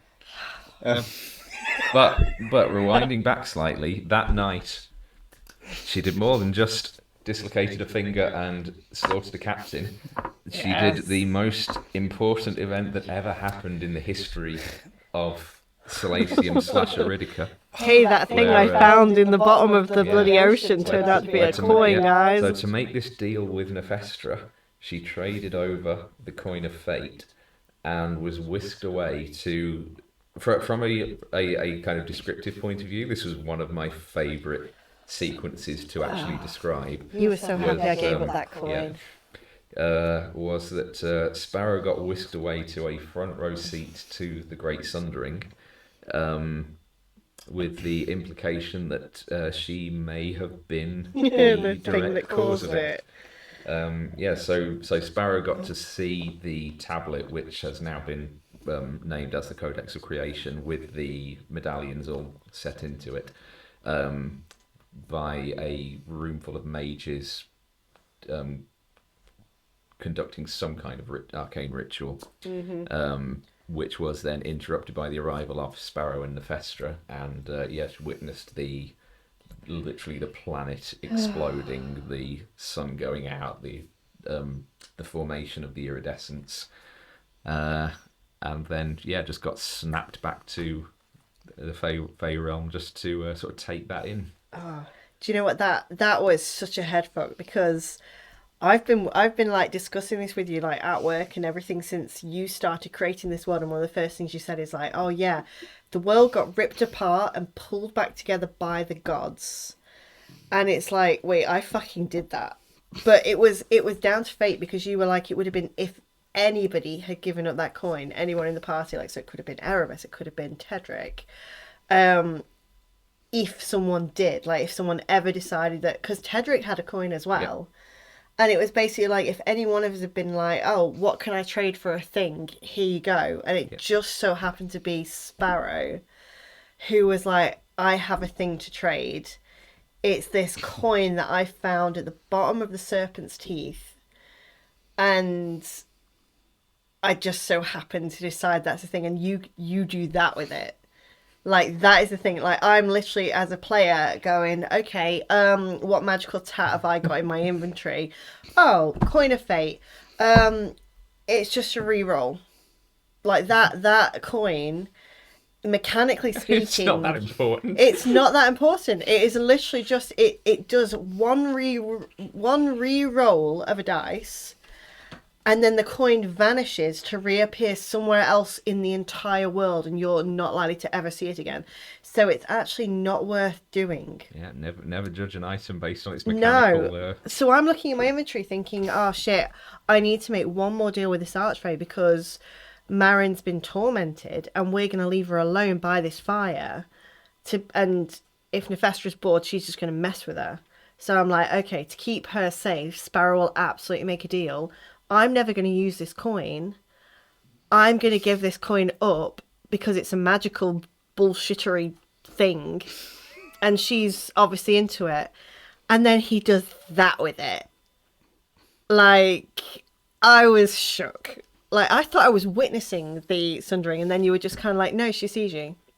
Like, nope, she's looking right at you. She's pointing you out. She's saying this. Oh, no, she's lost concentration. The world's going to fucking explode. And so Sparrow dealing with it was Sarah dealing with it. Like, I was literally there going, but we didn't. Did we? Was that? How? Oh, shit. It's that moment in Ghostbusters when Ray's running through the dining room going, I did that, that's my fault. Yeah. And yeah, it was the implications of it were happening in real time. Like, I was there going, no, like, the sundering happened because I just did this right now. And I'm like, and I legitimately had a crisis of Sparrow is in love with Marin, but she just did that, and ultimately it was on Marin's behalf. So she just ended the world for this girl who they're not even together at this point. And so there's a few episodes where Sparrow won't even look at Marin because part of her is like, I think part of it was almost trying to blame Marin a little bit, trying to get the blame off her. And in her head, she was like, if I can blame Marin for this, then it's Marin's fault, it's not mine, and I don't have to deal with this. But then it was like she couldn't do that because that wasn't accurate. It was always her. And she still loved Marin. So then she had the crisis of, am I allowed to feel this way? Because I'm literally the biggest mass murderer in history because I'm in love with this girl. I was like, so if we get together, I get the thing I want and I'm happy with the person who I just murdered a bunch of people for. And ended civilization. Fault. Yeah, it's always Nefestra's fault.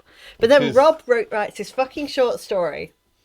Rob writes a short story. Which we're not going to talk about because that would be spoilers. It is spoilers. So that's the entire reason it hasn't been posted. Oh, but it's yeah. It's Nefestra's fault for taking you there in the first place. Yeah, it is. It is. That's my thing. Yeah, but this is as good as a GM as Rob is because Rob takes a moment that he's not sure is going to happen. And then suddenly it was always supposed to happen. Like, canonically in game, that's destiny now. That was always what was supposed to happen. There was never a point. And it's like all the little inane little connections that happened to make that moment happen were consciously fucking done. There's another thing is like, was Sparrow actually there, or was she seeing through the eyes of someone else, or... I'd not considered that. Who knows? I'd not thought of that. It's like, and it's not been answered. No, it has not been answered. And yeah, how would it even get answered? It's like the thing she's, very much spiraling. Yeah, it's like, yeah, absolutely. And so, yeah, if it was you, again, it's Nefestra's fault because she took you there. Nefestra did it. So that's what I'm blaming. Oh. But then, if it wasn't, but Sparrow Nefestra wouldn't have taken me there if I hadn't given up the coin. So ultimately, it is Sparrow's fault. It could have been anyone that could have given the coin. Yeah, but it was Sparrow. Don't matter. It was Sparrow. The fact is, Sparrow gave her that coin, which prompted that, which ended the world. But if it wasn't Sparrow there and she was seeing it through the eyes of someone else, who was that person? Yeah, exactly. That's the other thing. Now you said it, I hadn't considered that. But yeah. Because I'd thought that when it happened, it's like, oh, is it actually Sparrow? Is it someone else? Is she seeing through the eyes of someone else? If so, who is it? if it is Sparrow, It was Erebus. Yeah, it's Erebus' fault. But yeah, yeah. that because she's not actually told Marin that happened. She has No. not told Marin that happened. I think she's told Flynn and Erebus. She's told Flynn and Erebus. Flynn and Erebus know that she did that. The rest of the crew just know that she saw the Sundering, not that she caused it. They know that she saw the Sundering. And I think that's the extent that Marin knows. Yeah. That she saw the Sundering. And that's what she's trying to prevent again. But yeah, so she was dealing with that, and then you turn around and you're like, oh, this most beloved person who was like a father to you is dead and has been for over a year, and you didn't know. And I'm just going to tell you right now, like, it's nothing. Like, oh, it was the way you said it as well. And I have never been that close to crying in a D&D game than I was at that moment. Like, I can't remember how I said it. I was properly crying. Like, I was, But then, yeah. I mean, Like, my heart was breaking for Erebus Sparrow. has no tact. No, of course he doesn't. He's No, like, he "This does happened." not. He does not. And then, yeah. And then Erebus's death. And, so much happened in the first 24 hours of Coral Harbour. Yeah. So much happened. I say that the arrival at Coral Harbour, that literally changed the entire campaign completely. Oh, And yeah. it's in the best way. It changed Sparrow. Like, Sparrow is not the shithead that she was at the beginning. She's got elements of it, but the cocky is gone. The like, unquestioning confidence is gone. She still has elements of it, but she is not, like, that was what broke the naivety. Yeah. Like, she is not naive anymore. Like, she is very much operating with the weight of the world on her shoulders, very literally. Well, we do need to keep things running because Sorry. we aren't even halfway through the campaign yet, and it's 11 o'clock. Yeah, so we fought the Jabberwock. We did defeat it. We got returned back to the material plane at the time and place that we left. Incidentally, had a deal not been made with Nephestra to return at the time and place, it would have been a D20 roll to see when we did come back. Which I did draw up a table for, which ranged anything from I think a week before you arrived at Coral Harbour, all the way up to a year after. So the week before could have been interesting because that would have been like a Back to the Future style shenanigans of it's like you'll be there when the Endeavour arrives at Coral Harbour, and it's like you can't let your present selves and your other selves encounter each other. So you've got to wait until they've gone to Thrifty Shades of Grey before you're then able to sort of take their places again. What would have happened? Probably would have fought ourselves and killed ourselves. I have no idea. Yeah, I did have grand plans laid out for what the world a year down the line was going to be like, but we never had to get to that, so it's fine. Okay. I mean, there would have been, there basically would have been a year's worth of the butterfly effect from Tedric stealing the chest on the Iron Bastion ship. But like I say, we didn't have to worry about that. So It's almost like maybe that's probably what's happening right now, and we don't even know it. So we got back to the ship. Sparrow has spoken to Thalon about having her Torque's enchantment basically enhanced to help detect some of these medallions. And that was the point at which he told her about chest of concealment, the robes, the prophecy of Valerian the Timeless, And the fact that Tedric had a coin. which did sort of trigger a memory for Sparrow that Alarian was the name of the elven mage who saw her at the Sundering.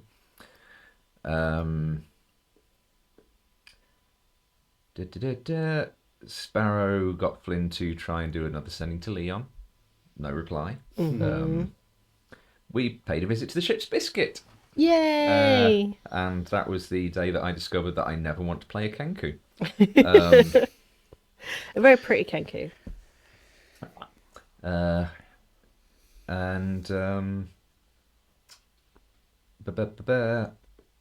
Lyra came to visit with Oh God! with The Ryan. The Ryan, yeah. And broke the deck of the ship. Cracked it a bit. Not broken. So basically that took Flynn out of the picture for a couple of days while he was on a little lovey-dovey date weekend with Lyra. We bought some biscuits.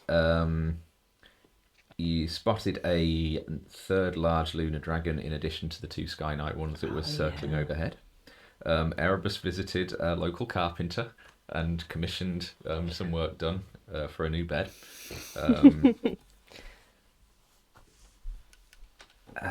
We had another visit to Serenity Pools, during which you told the crew about Nephestra, who introduced herself to everyone. And Tedric showed you the medallion. Yes. Nephestra started just popping in and out just sporadically in search of entertainment. Yeah. Erebus traded away the dagger which had claimed his parents' lives in exchange for he was given the choice of either the coin of fates which Sparrow had traded away or another coin which you didn't know the nature of. So deciding to take a chance on the unknown quantity, you chose the new coin, discovering that to be the coin of curses. Did you ever explain to chat what the curse was? I don't think it was ever said in game. No, so the coin of curses, basically, it's worded a little bit ambiguously, which is that the bearer, it is a cursed item, so it's automatically attuned and takes an attunement slot. It is ambiguously worded as the holder of it suffers bad luck. So the mechanical implementation of that I've decided to go with is that whenever the person with the coin of curses rolls a natural 1, it goes especially badly. Basically. Yeah, and Sparrow has it right now. So that could have been interesting for the mountain climbing we've just done. Yeah. So. I mean, it was. I fell into a den of wolves while I was a goat. I mean. Sparrow met the large dragon. He did. Learned his name was Lunaris Whisper, and that he had absolutely no interest in stories. Yeah, which is weird for a lunar dragon. That felt really intimidating. Like, I genuinely went a bit cold when you said that, when you were just like, oh yeah, this dragon. And I was like, no interest in stories. And I was like, what? That's not a thing. It's like, there is a giant murder machine here, and I've just lost the only leverage I did. I thought I had. Shit. Yeah, I was like, what? What are you doing, Rob? Why are you doing that?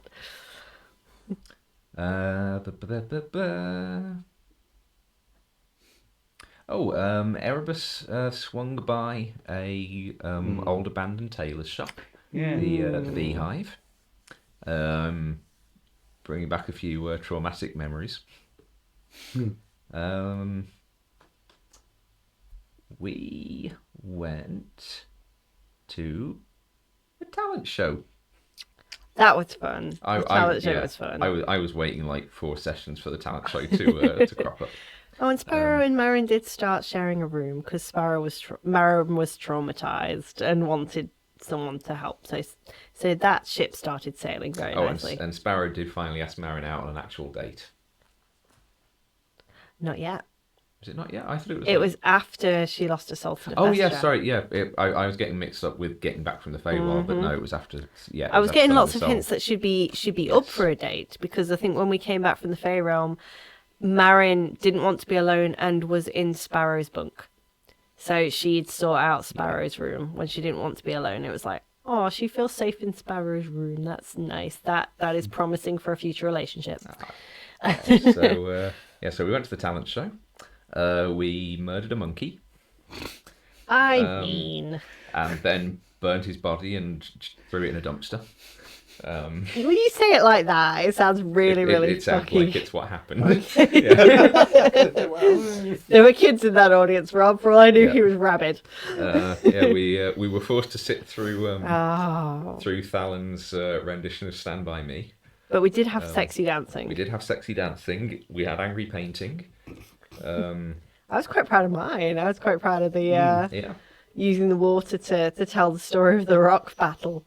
And then we had a mysterious Oh God. young illusionist who cropped up and popped up on stage and made people draw cards from a deck. Which, fortunately, by a lucky series of events, she ended up being required because the owner of the theatre, Paulo Swinefield, his prize trumpet had gone missing, so he was not able to perform, leaving the requirement of a new act to So close convenient. off. So convenient. Yeah. So a pirate who was in the audience came and drew a couple of cards. The first one didn't seem to do much. The second one caused him to disappear, which confused most people because they weren't sure that there was ever a pirate there to begin with.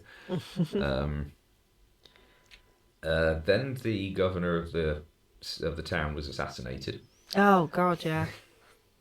So you had to deal with the assassin who bore the mark of the Iron Bastion. Yeah. The Tide Watch managed to recover the body of the governess, Governor Darash, and were able to revive her. Sparrow and Erebus met with the captain of the Tide Watch, Captain Mograth, who, first of all, you spoke with him about the Lady Genevieve, because he was searching for the captain of the Genevieve, and was able to sort of close off an investigation because of on the assumption that the captain is now presumed dead. And you learned that the reason that he was being hunted was because he had murdered another man in a bar brawl, blue-skinned man with white hair and a storm cloud tattoo on his right hand. Yeah, and that was when we lost all sound and we didn't know it. So we had 20 minutes of the most intense fucking roleplay we've ever done, and nobody in chat could hear it because we'd lost sound. Yeah.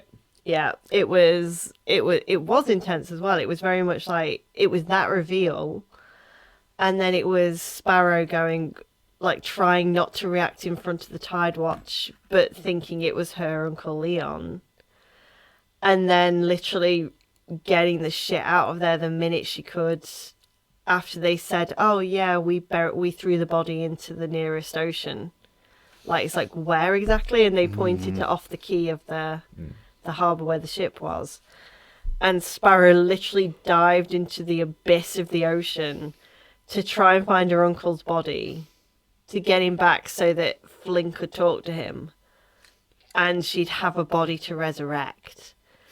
And didn't realise till halfway down until you reminded me that there is no ocean floor, there is no body down there. You will never get to that body.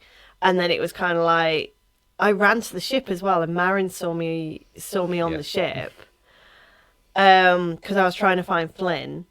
And then when I realised that Flynn wasn't on the ship, I ran to 50 Shades of Fey, and when I got there, you rolled the dice to see if it was there, and it wasn't there. Nope. So Sparrow just ended up alone in an alleyway, crying on the floor, thinking that her beloved uncle was dead, and had been for like weeks.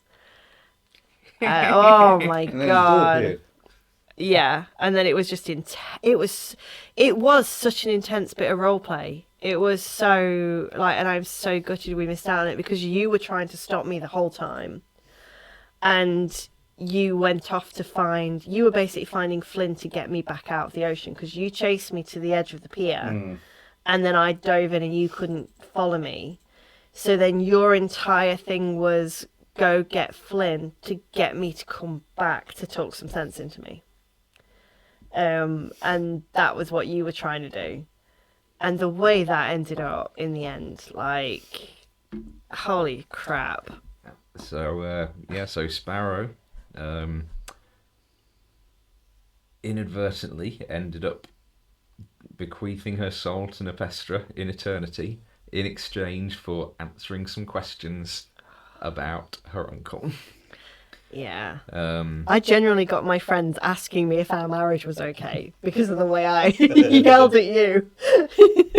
which then led to a very intense hour of back and forth between Nefestra and Sparrow. Yeah. During which the key piece of information came out that Leon was not dead. Yes. He was absolutely fine. Like, oh my god.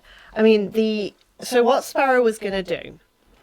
The idea was she was gonna go into 50 Shades of Fae and offer her soul and service for Leon coming back from the dead, but not just being brought back from the dead. She wanted him there, and that he would have to answer every question she had truthfully.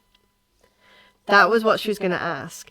But because you were there and you were yelling at her, like... I think Erebus was trying to stop Sparrow from making deals. Yeah, you were. But what you didn't realise was Sparrow will just fucking double down.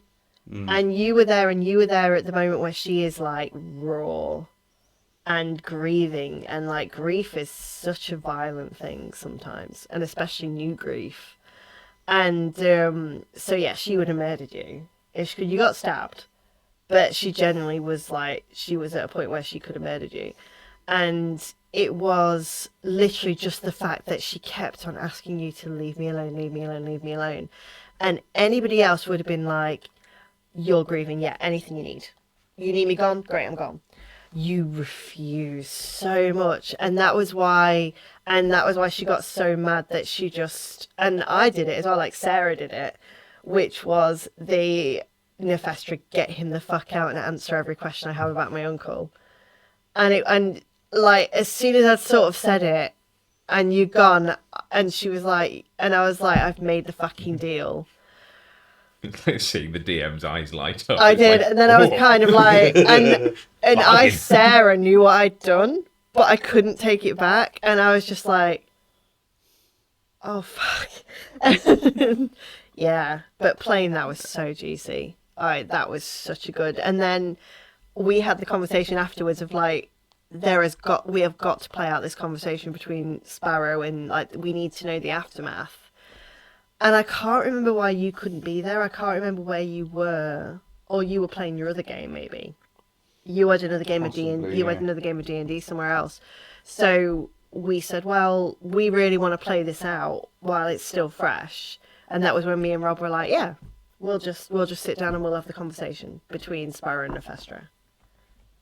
Yeah, so you learned that Leon was still alive. First question I asked, wasn't it? It's just like, is he really dead? And I think in my list of questions, that occurred to me driving home from work on the day. Like, oh, I should probably ask if he's really dead. You also learned he had nothing to do with that enhancement serum at the Nexus Lab. Yep. You learned that he had nothing to do with her delay of being accepted into the Skyfarers Guild. Mm-hmm. You learned a little about why he'd been targeted for assassination. Yes. That he'd been hired to steal something which he then failed to deliver, being the gemstone in the talk. It was revealed he didn't know the nature of the stone, but thought it would make a nice gift for his favourite niece. Yeah. And that was basically, in a nutshell, that discussion. And then in some of my probably the most manipulative DMing that I've ever done, as soon as Sparrow was ejected and before any of that could be exchanged with Erebus, I had Erebus whisked away by Nefestra so that she could make a deal with him that she would accept a lifetime of servitude, and in exchange she would restore Leon to full health. Even though he already was. Well, he wasn't. He was a bit under the weather. He'd had a bit of dodgy fish the night before, a little bit Why gassy. wouldn't Erebus think? Yeah. He was, I mean, he had no reason to think. I mean, that was like if you'd have stopped and thought, and you'd have been like, "Wait, Sparrow was just in here. Obviously, the thing she would have asked for would have been Leon back."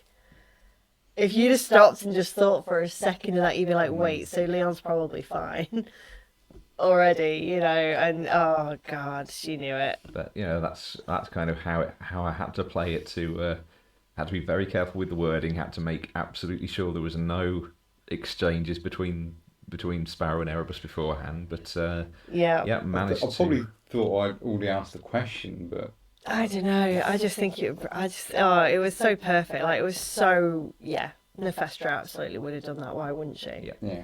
Yeah. So after getting, so for that deal, she did hand over the Quacksilver dagger, and she also made the agreement that she would return the Erebus's old dagger when it came to confront his former mentor. Then kicking Erebus out, she then went off on a little job with Tedric, where she took him backstage in a theatre, broke into a props room, unlocked the cage of a monkey, and stole a case with a gleaming silver trumpet inside, marked property of Paulo Swinefield. Yeah. That played out so nicely. Oh my god. I don't think Tanya even had any idea about it either. No, did she hadn't watched the previous episode. No. She wasn't around for the talent show. Yeah. So she hadn't watched the previous episode, so she had no idea. And she did them She things, did all and of it that. just played out Yeah. so perfectly. It did. It was brilliant. Like, oh, so good. And at that point, Sparrow finally asked out Marion. She had nothing left. Had a chit chat with the book, Yes. who was thoroughly entertained by the idea of 950 million people dying in a matter of moments. Yeah. Apart from Jonathan, who he was on fire for quite a while.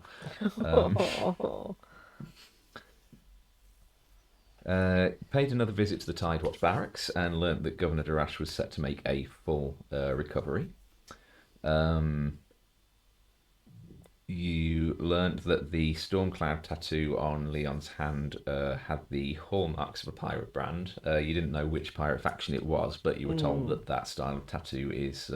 piratey. Yeah. Yeah. There was some mysterious murders going on around town, but we decided to just let that slide. We were too busy with fucking archway problems, yeah. And by the sound of it, so were they. God. I mean, that whole conversation with Winifestra, I think we've talked at length about it. Like, when you watch it back, it's really interesting to see Sparrow just basically talk like a child to her. Like, there is a definite feeling of, Sparrow is still a child. And for all intents and purposes, she's a 23-year-old elf who's going to live for 800 years. She is still a child. In all sense of the word. And she hides it very well, except when she's in front of Nephestra.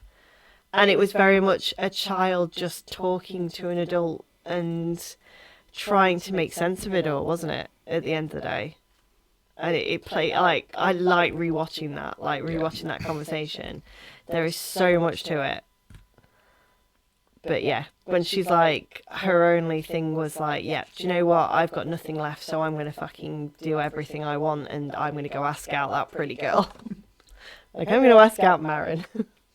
So that was sweet. We have got 10 sessions to go, so we're going to go for a sprint now. Okay, go for it. So, Sparrow finally gets to go on her date with Marin. Yay! Tedric did an interview with Canella Scruffle. Oh my god. Under the name of Erebus. That was wonderful. That was, yeah. You did get to read it the next morning. There were some questionable interpretations of facts in there.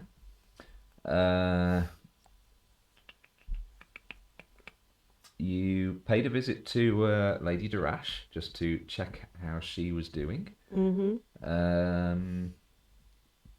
She spoke of the dragon Lunaris Whisper that Sparrow had encountered and how he was believed to belong to the Mistress of the Maelstrom, a supposed Erelithican Sky Knight turned pirate. Erebus paid a visit to the Temple of Mortis and managed to break his curse with the Coin of Curses. Yeah, Sparrow went on her date after Marion had just heard all Oh, about God, Aga and about being thrown Aga. over her shoulder and everything, and little Noodle arms. Yeah, noodle arms. And the two of them started to actually get to talk a bit more about their pasts, and you learnt that Marion, her mother was a light weaver, and that she tried to steal a ship when she was very young. Yeah. Do you know, though, with the noodle arms, though, she actually did offer to do it. So that was promising. So We had a night at the Velvet Haven finally, before heading off the next morning. Had a quick chit chat with Finnegan Quickwind, captain of the Wandering Comet, that you guys have a sort of long-standing friendly rivalry with. and who was honest is knocking off their one of their crew members. Right. And Erebus spent some time with the changeling courtesan Whisper, getting a sort of semblance of closure as Whisper sort of took on the form of Erebus's mother. And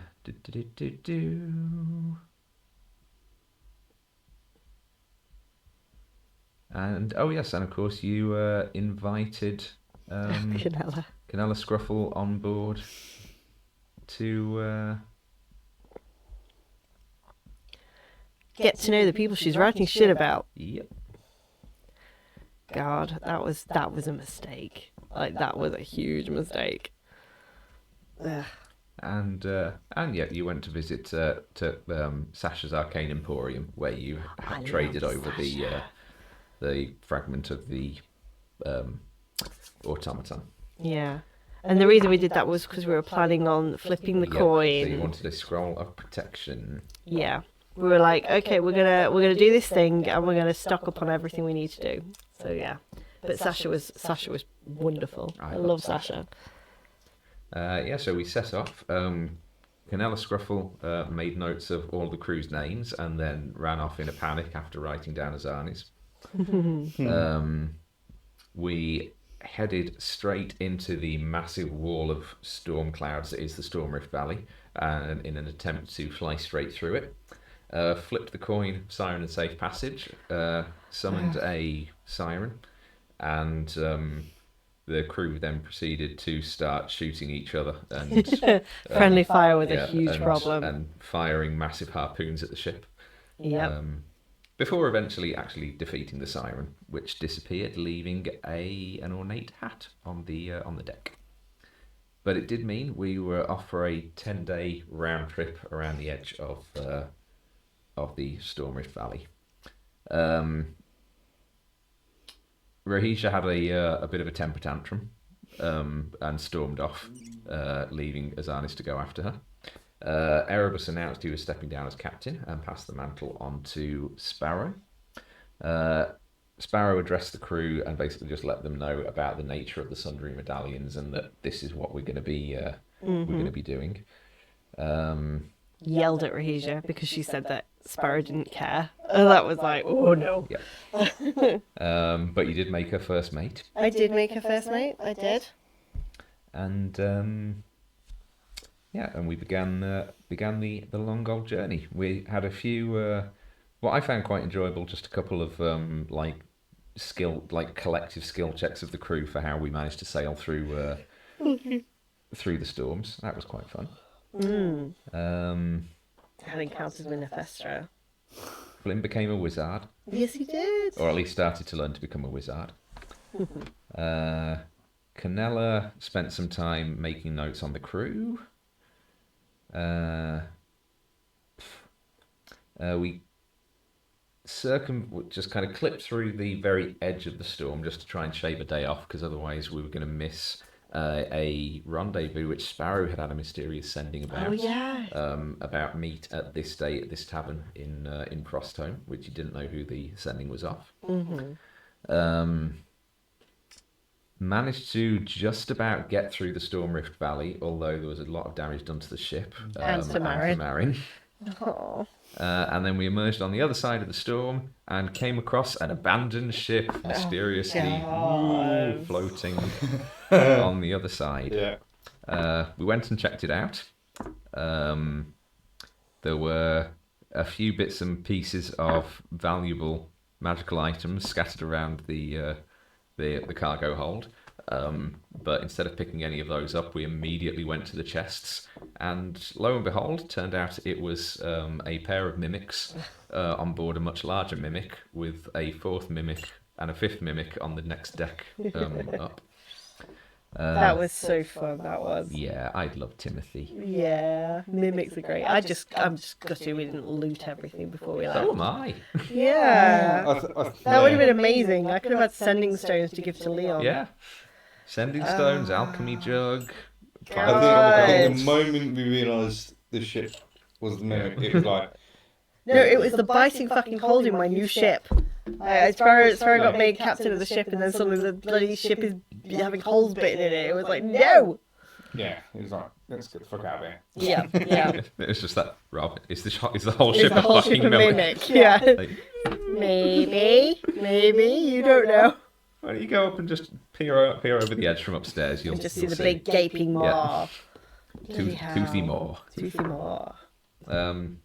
Yeah, so we basically ran away from the mimic. Although there was a model ship on board, which was like we decided to take that with us, and then getting back on board the Endeavour, then discovered that was also a mimic. Oh, it's a baby mimic. Oh, God. We should have like kept it. Mimics It's everywhere. Yeah.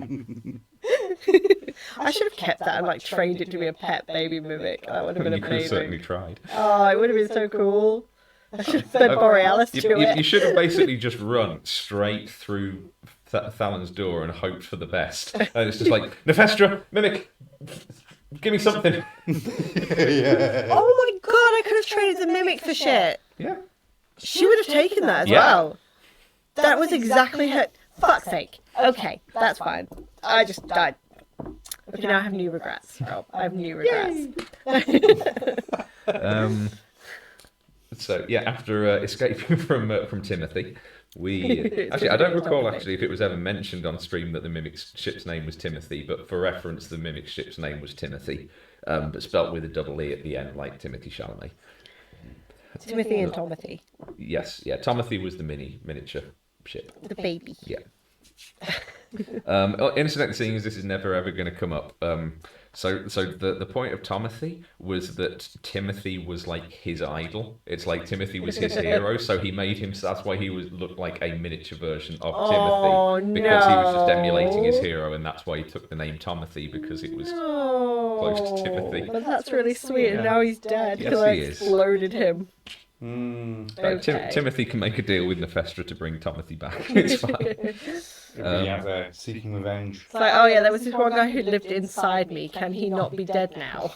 Like, do mimics eat each other if they've got nothing else to eat? You don't know. Okay. Are they supposed to be sentient, or was that just... They're not generally supposed to be, but I find it more fun to give them an element of sentience. I wish we'd have kept Timothy. I wish we should have kept Timothy. So yeah, we basically from that point we made our final run to Frosthome. Canella sort of finished her notes on the crew. There was an incident with Nephestra turning up to antagonise Jerome in the form of his deceased wife, basically saying that she can bring her back. And because of the slightly hostile approach that the party had towards Nephestra, she brought out the big guns and cast a gear spell on Erebus, so that he couldn't draw his daggers for 30 days or however long it was. She turned into Imam to antagonise Sparrow. Yep. Her level of punishment is dark. Like, that's dark. She's had 8,000 years to practice. Oh, God. But the rest of the journey actually went fairly peacefully. We arrived in Frosthome, went to the Burning Needle, and the moment that I had been waiting for the at that point, like about sort of 8 or 9 months, Sparrow sat in the tavern with a drink, and a figure approached from her right hand side, and a husky, familiar voice just called out that you've been looking for him. And yeah, Uncle Leon, Captain Leon Verinder of the Dawn Scythe, had finally arrived. I don't know. I don't know who I expected, but it was not Leon. Like, I did not expect Leon at all for that, but I was so happy. I think I convinced you to be like, right, okay, we should do an Festra thing and have a conversation, because I think you were thinking it was going to be like a half an hour chat, and I was like, no, there's a lot to get through with this. And then after we'd had a 2 hour, it was 2 hours. It was 2 hours, and you were like, thank God we did this.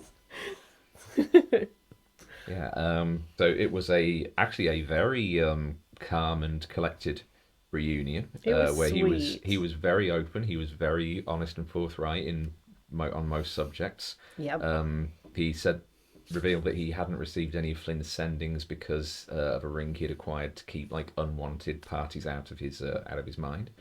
And he'd actually arranged this meeting not due to anything Sparrow had directly sent them, but because she had been making inquiries around the guild halls of, the location of the Dawn Scythe, and word of that had got back to him. So it was like, oh, Sparrow wants to meet me. So that's why he kind of set this up. He revealed that his tattoo was a mark as a former captain of the Stormbreakers pirates, that he'd joined to make his mother proud, as she was the founder of the Marrow Reavers. Nine who bakes cookies. Yeah. He also added that in order to lead the Stormbreakers, he was asked to steal an item from a noble gala, a medallion from which he removed the blue gemstone from the centre and had it set into the torque, which he gifted to Sparrow. And when asked about like his current reclusive behaviour, he confessed that he'd basically accepted that he was a dead man walking, and pointed out that sort of once the Crimson Eclipse has a contract out on you, you're not getting away from that. So he was just trying to kind of delay the inevitable, really. They had a bit of a heart-to-heart over the stuff that Sparrow had done with Nefestra and the loss of the family name, and I ended the world. Yeah. And he was also interested in hearing all about Marin. And, I think their relationship was very special. Yeah. That was very sweet. And during the meeting, they drew the attention of 3 individuals drinking at a separate table, but left without making a scene. And he introduced the Drow Arcanist. I am completely blanking on her name, and I didn't write it in the notes. Thank you, Kilena Vane, who he had hired as an extra layer of protection for the ship. And it was her who had sent you the message for the meeting. You saw Navarith, Leon's first mate. That broke my heart. Who was a little bit, the years had not been kind to. You can see my face fall when you actually start. Like, I'm so happy she's there, and then my face, like when you start describing her, my face actually like just shows how shocked I am. Because I did not have any idea she was that messed up. Not a clue. And then on the way out, a small kobold, which turned out to be Flynn in disguise, confronted Leon about the night that they met, having learned that it was Leon's ship, the Dawn Scythe, that had attacked the ship that Flynn and his family were on. He was a bit put out about that. And then just to round off the evening, you headed outside to find Marin had tailed Sparrow to the tavern and had basically been put flat on her face by Aga, who was just like pinning her down from behind, just waiting for Leon to come out. Yeah, ex-girlfriend meets current girlfriend. Yeah. Bloody hell. I think Aga would have got a surprise if Marin had done a light weaving. Yeah. That would have been like... Everything kind of got smoothed over. The Dawnside crew departed, Sparrow having learned that Aga has one of the coins, one of the Sundering medallions on her. And we began to head back, trailed by a green dragonborn woman. While all this was happening, Erebus was following Canella Scruffle around the docks, while she was trying to secure passage back to the Endeavour, back to Coral Harbour. Managed to get a place on board the Maritime Titan.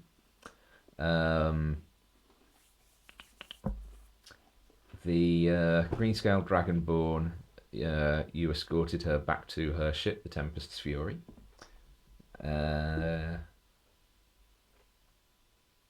Next day, we had some errands to run.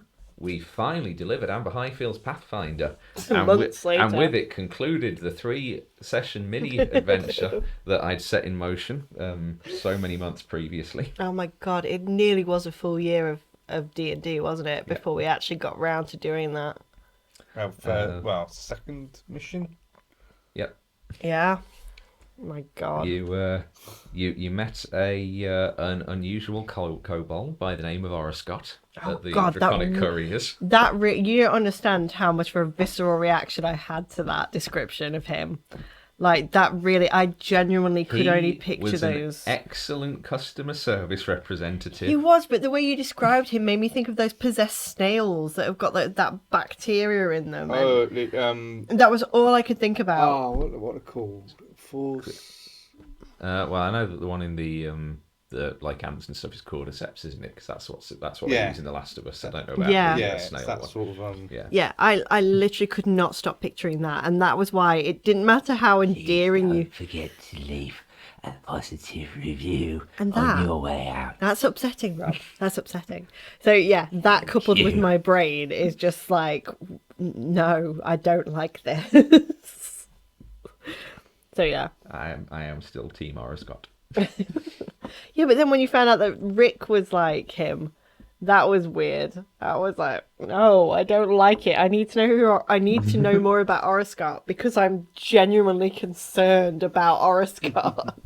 Nothing to be concerned about. Yeah. Okay. Just wants to make sure you have excellent service at Draconic Couriers. Thank you. Moving on. Yeah, so we dropped off the Pathfinder, finally got paid. Yay, 2,000 gold. Headed off to the... or rather, you dropped off the Pathfinder, got a signed note, and then you went off to the Guildhall and got paid, rather. Yep. You began the process of the paperwork to officially make Sparrow the captain. You picked up another couple of jobs, and you picked up another crew member. Yeah. Young Drow Vasama, who was joined because she wanted to serve under Captain Stormwind, who was like a bit of a hero of hers. So we were a disappointment from the moment right she off knew. the bat. But she tried to hide it as best she could. Oh, bless her. That poor girl.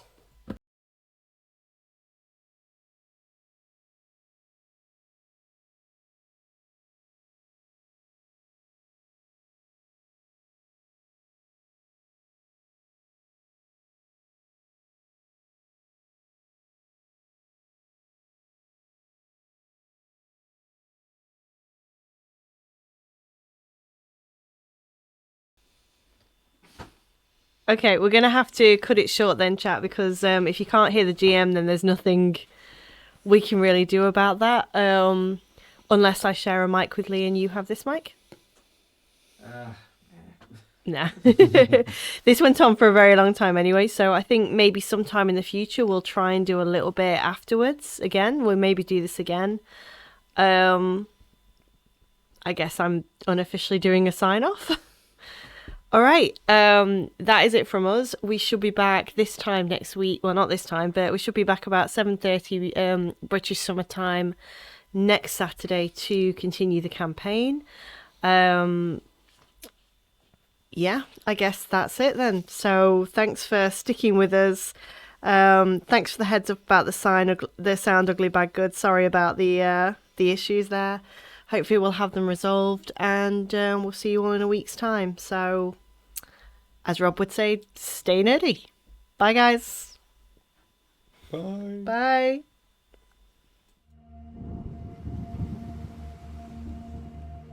So Elysium is lost, but Iridica is born. We're the ones who lived, we weathered the storm. The fire left the skies, and the world it is dark. But I am still free to follow my heart. Water and air, the sea and the sand. You cannot confine me to one single land. Give me a ship with a crew that is true, and I'll show you the world, the skies wait for you. Over waves I will wander, through storms I will fly. Light weaver to guide me as the world passes by. We follow the moons, the wind in our sails. Adventure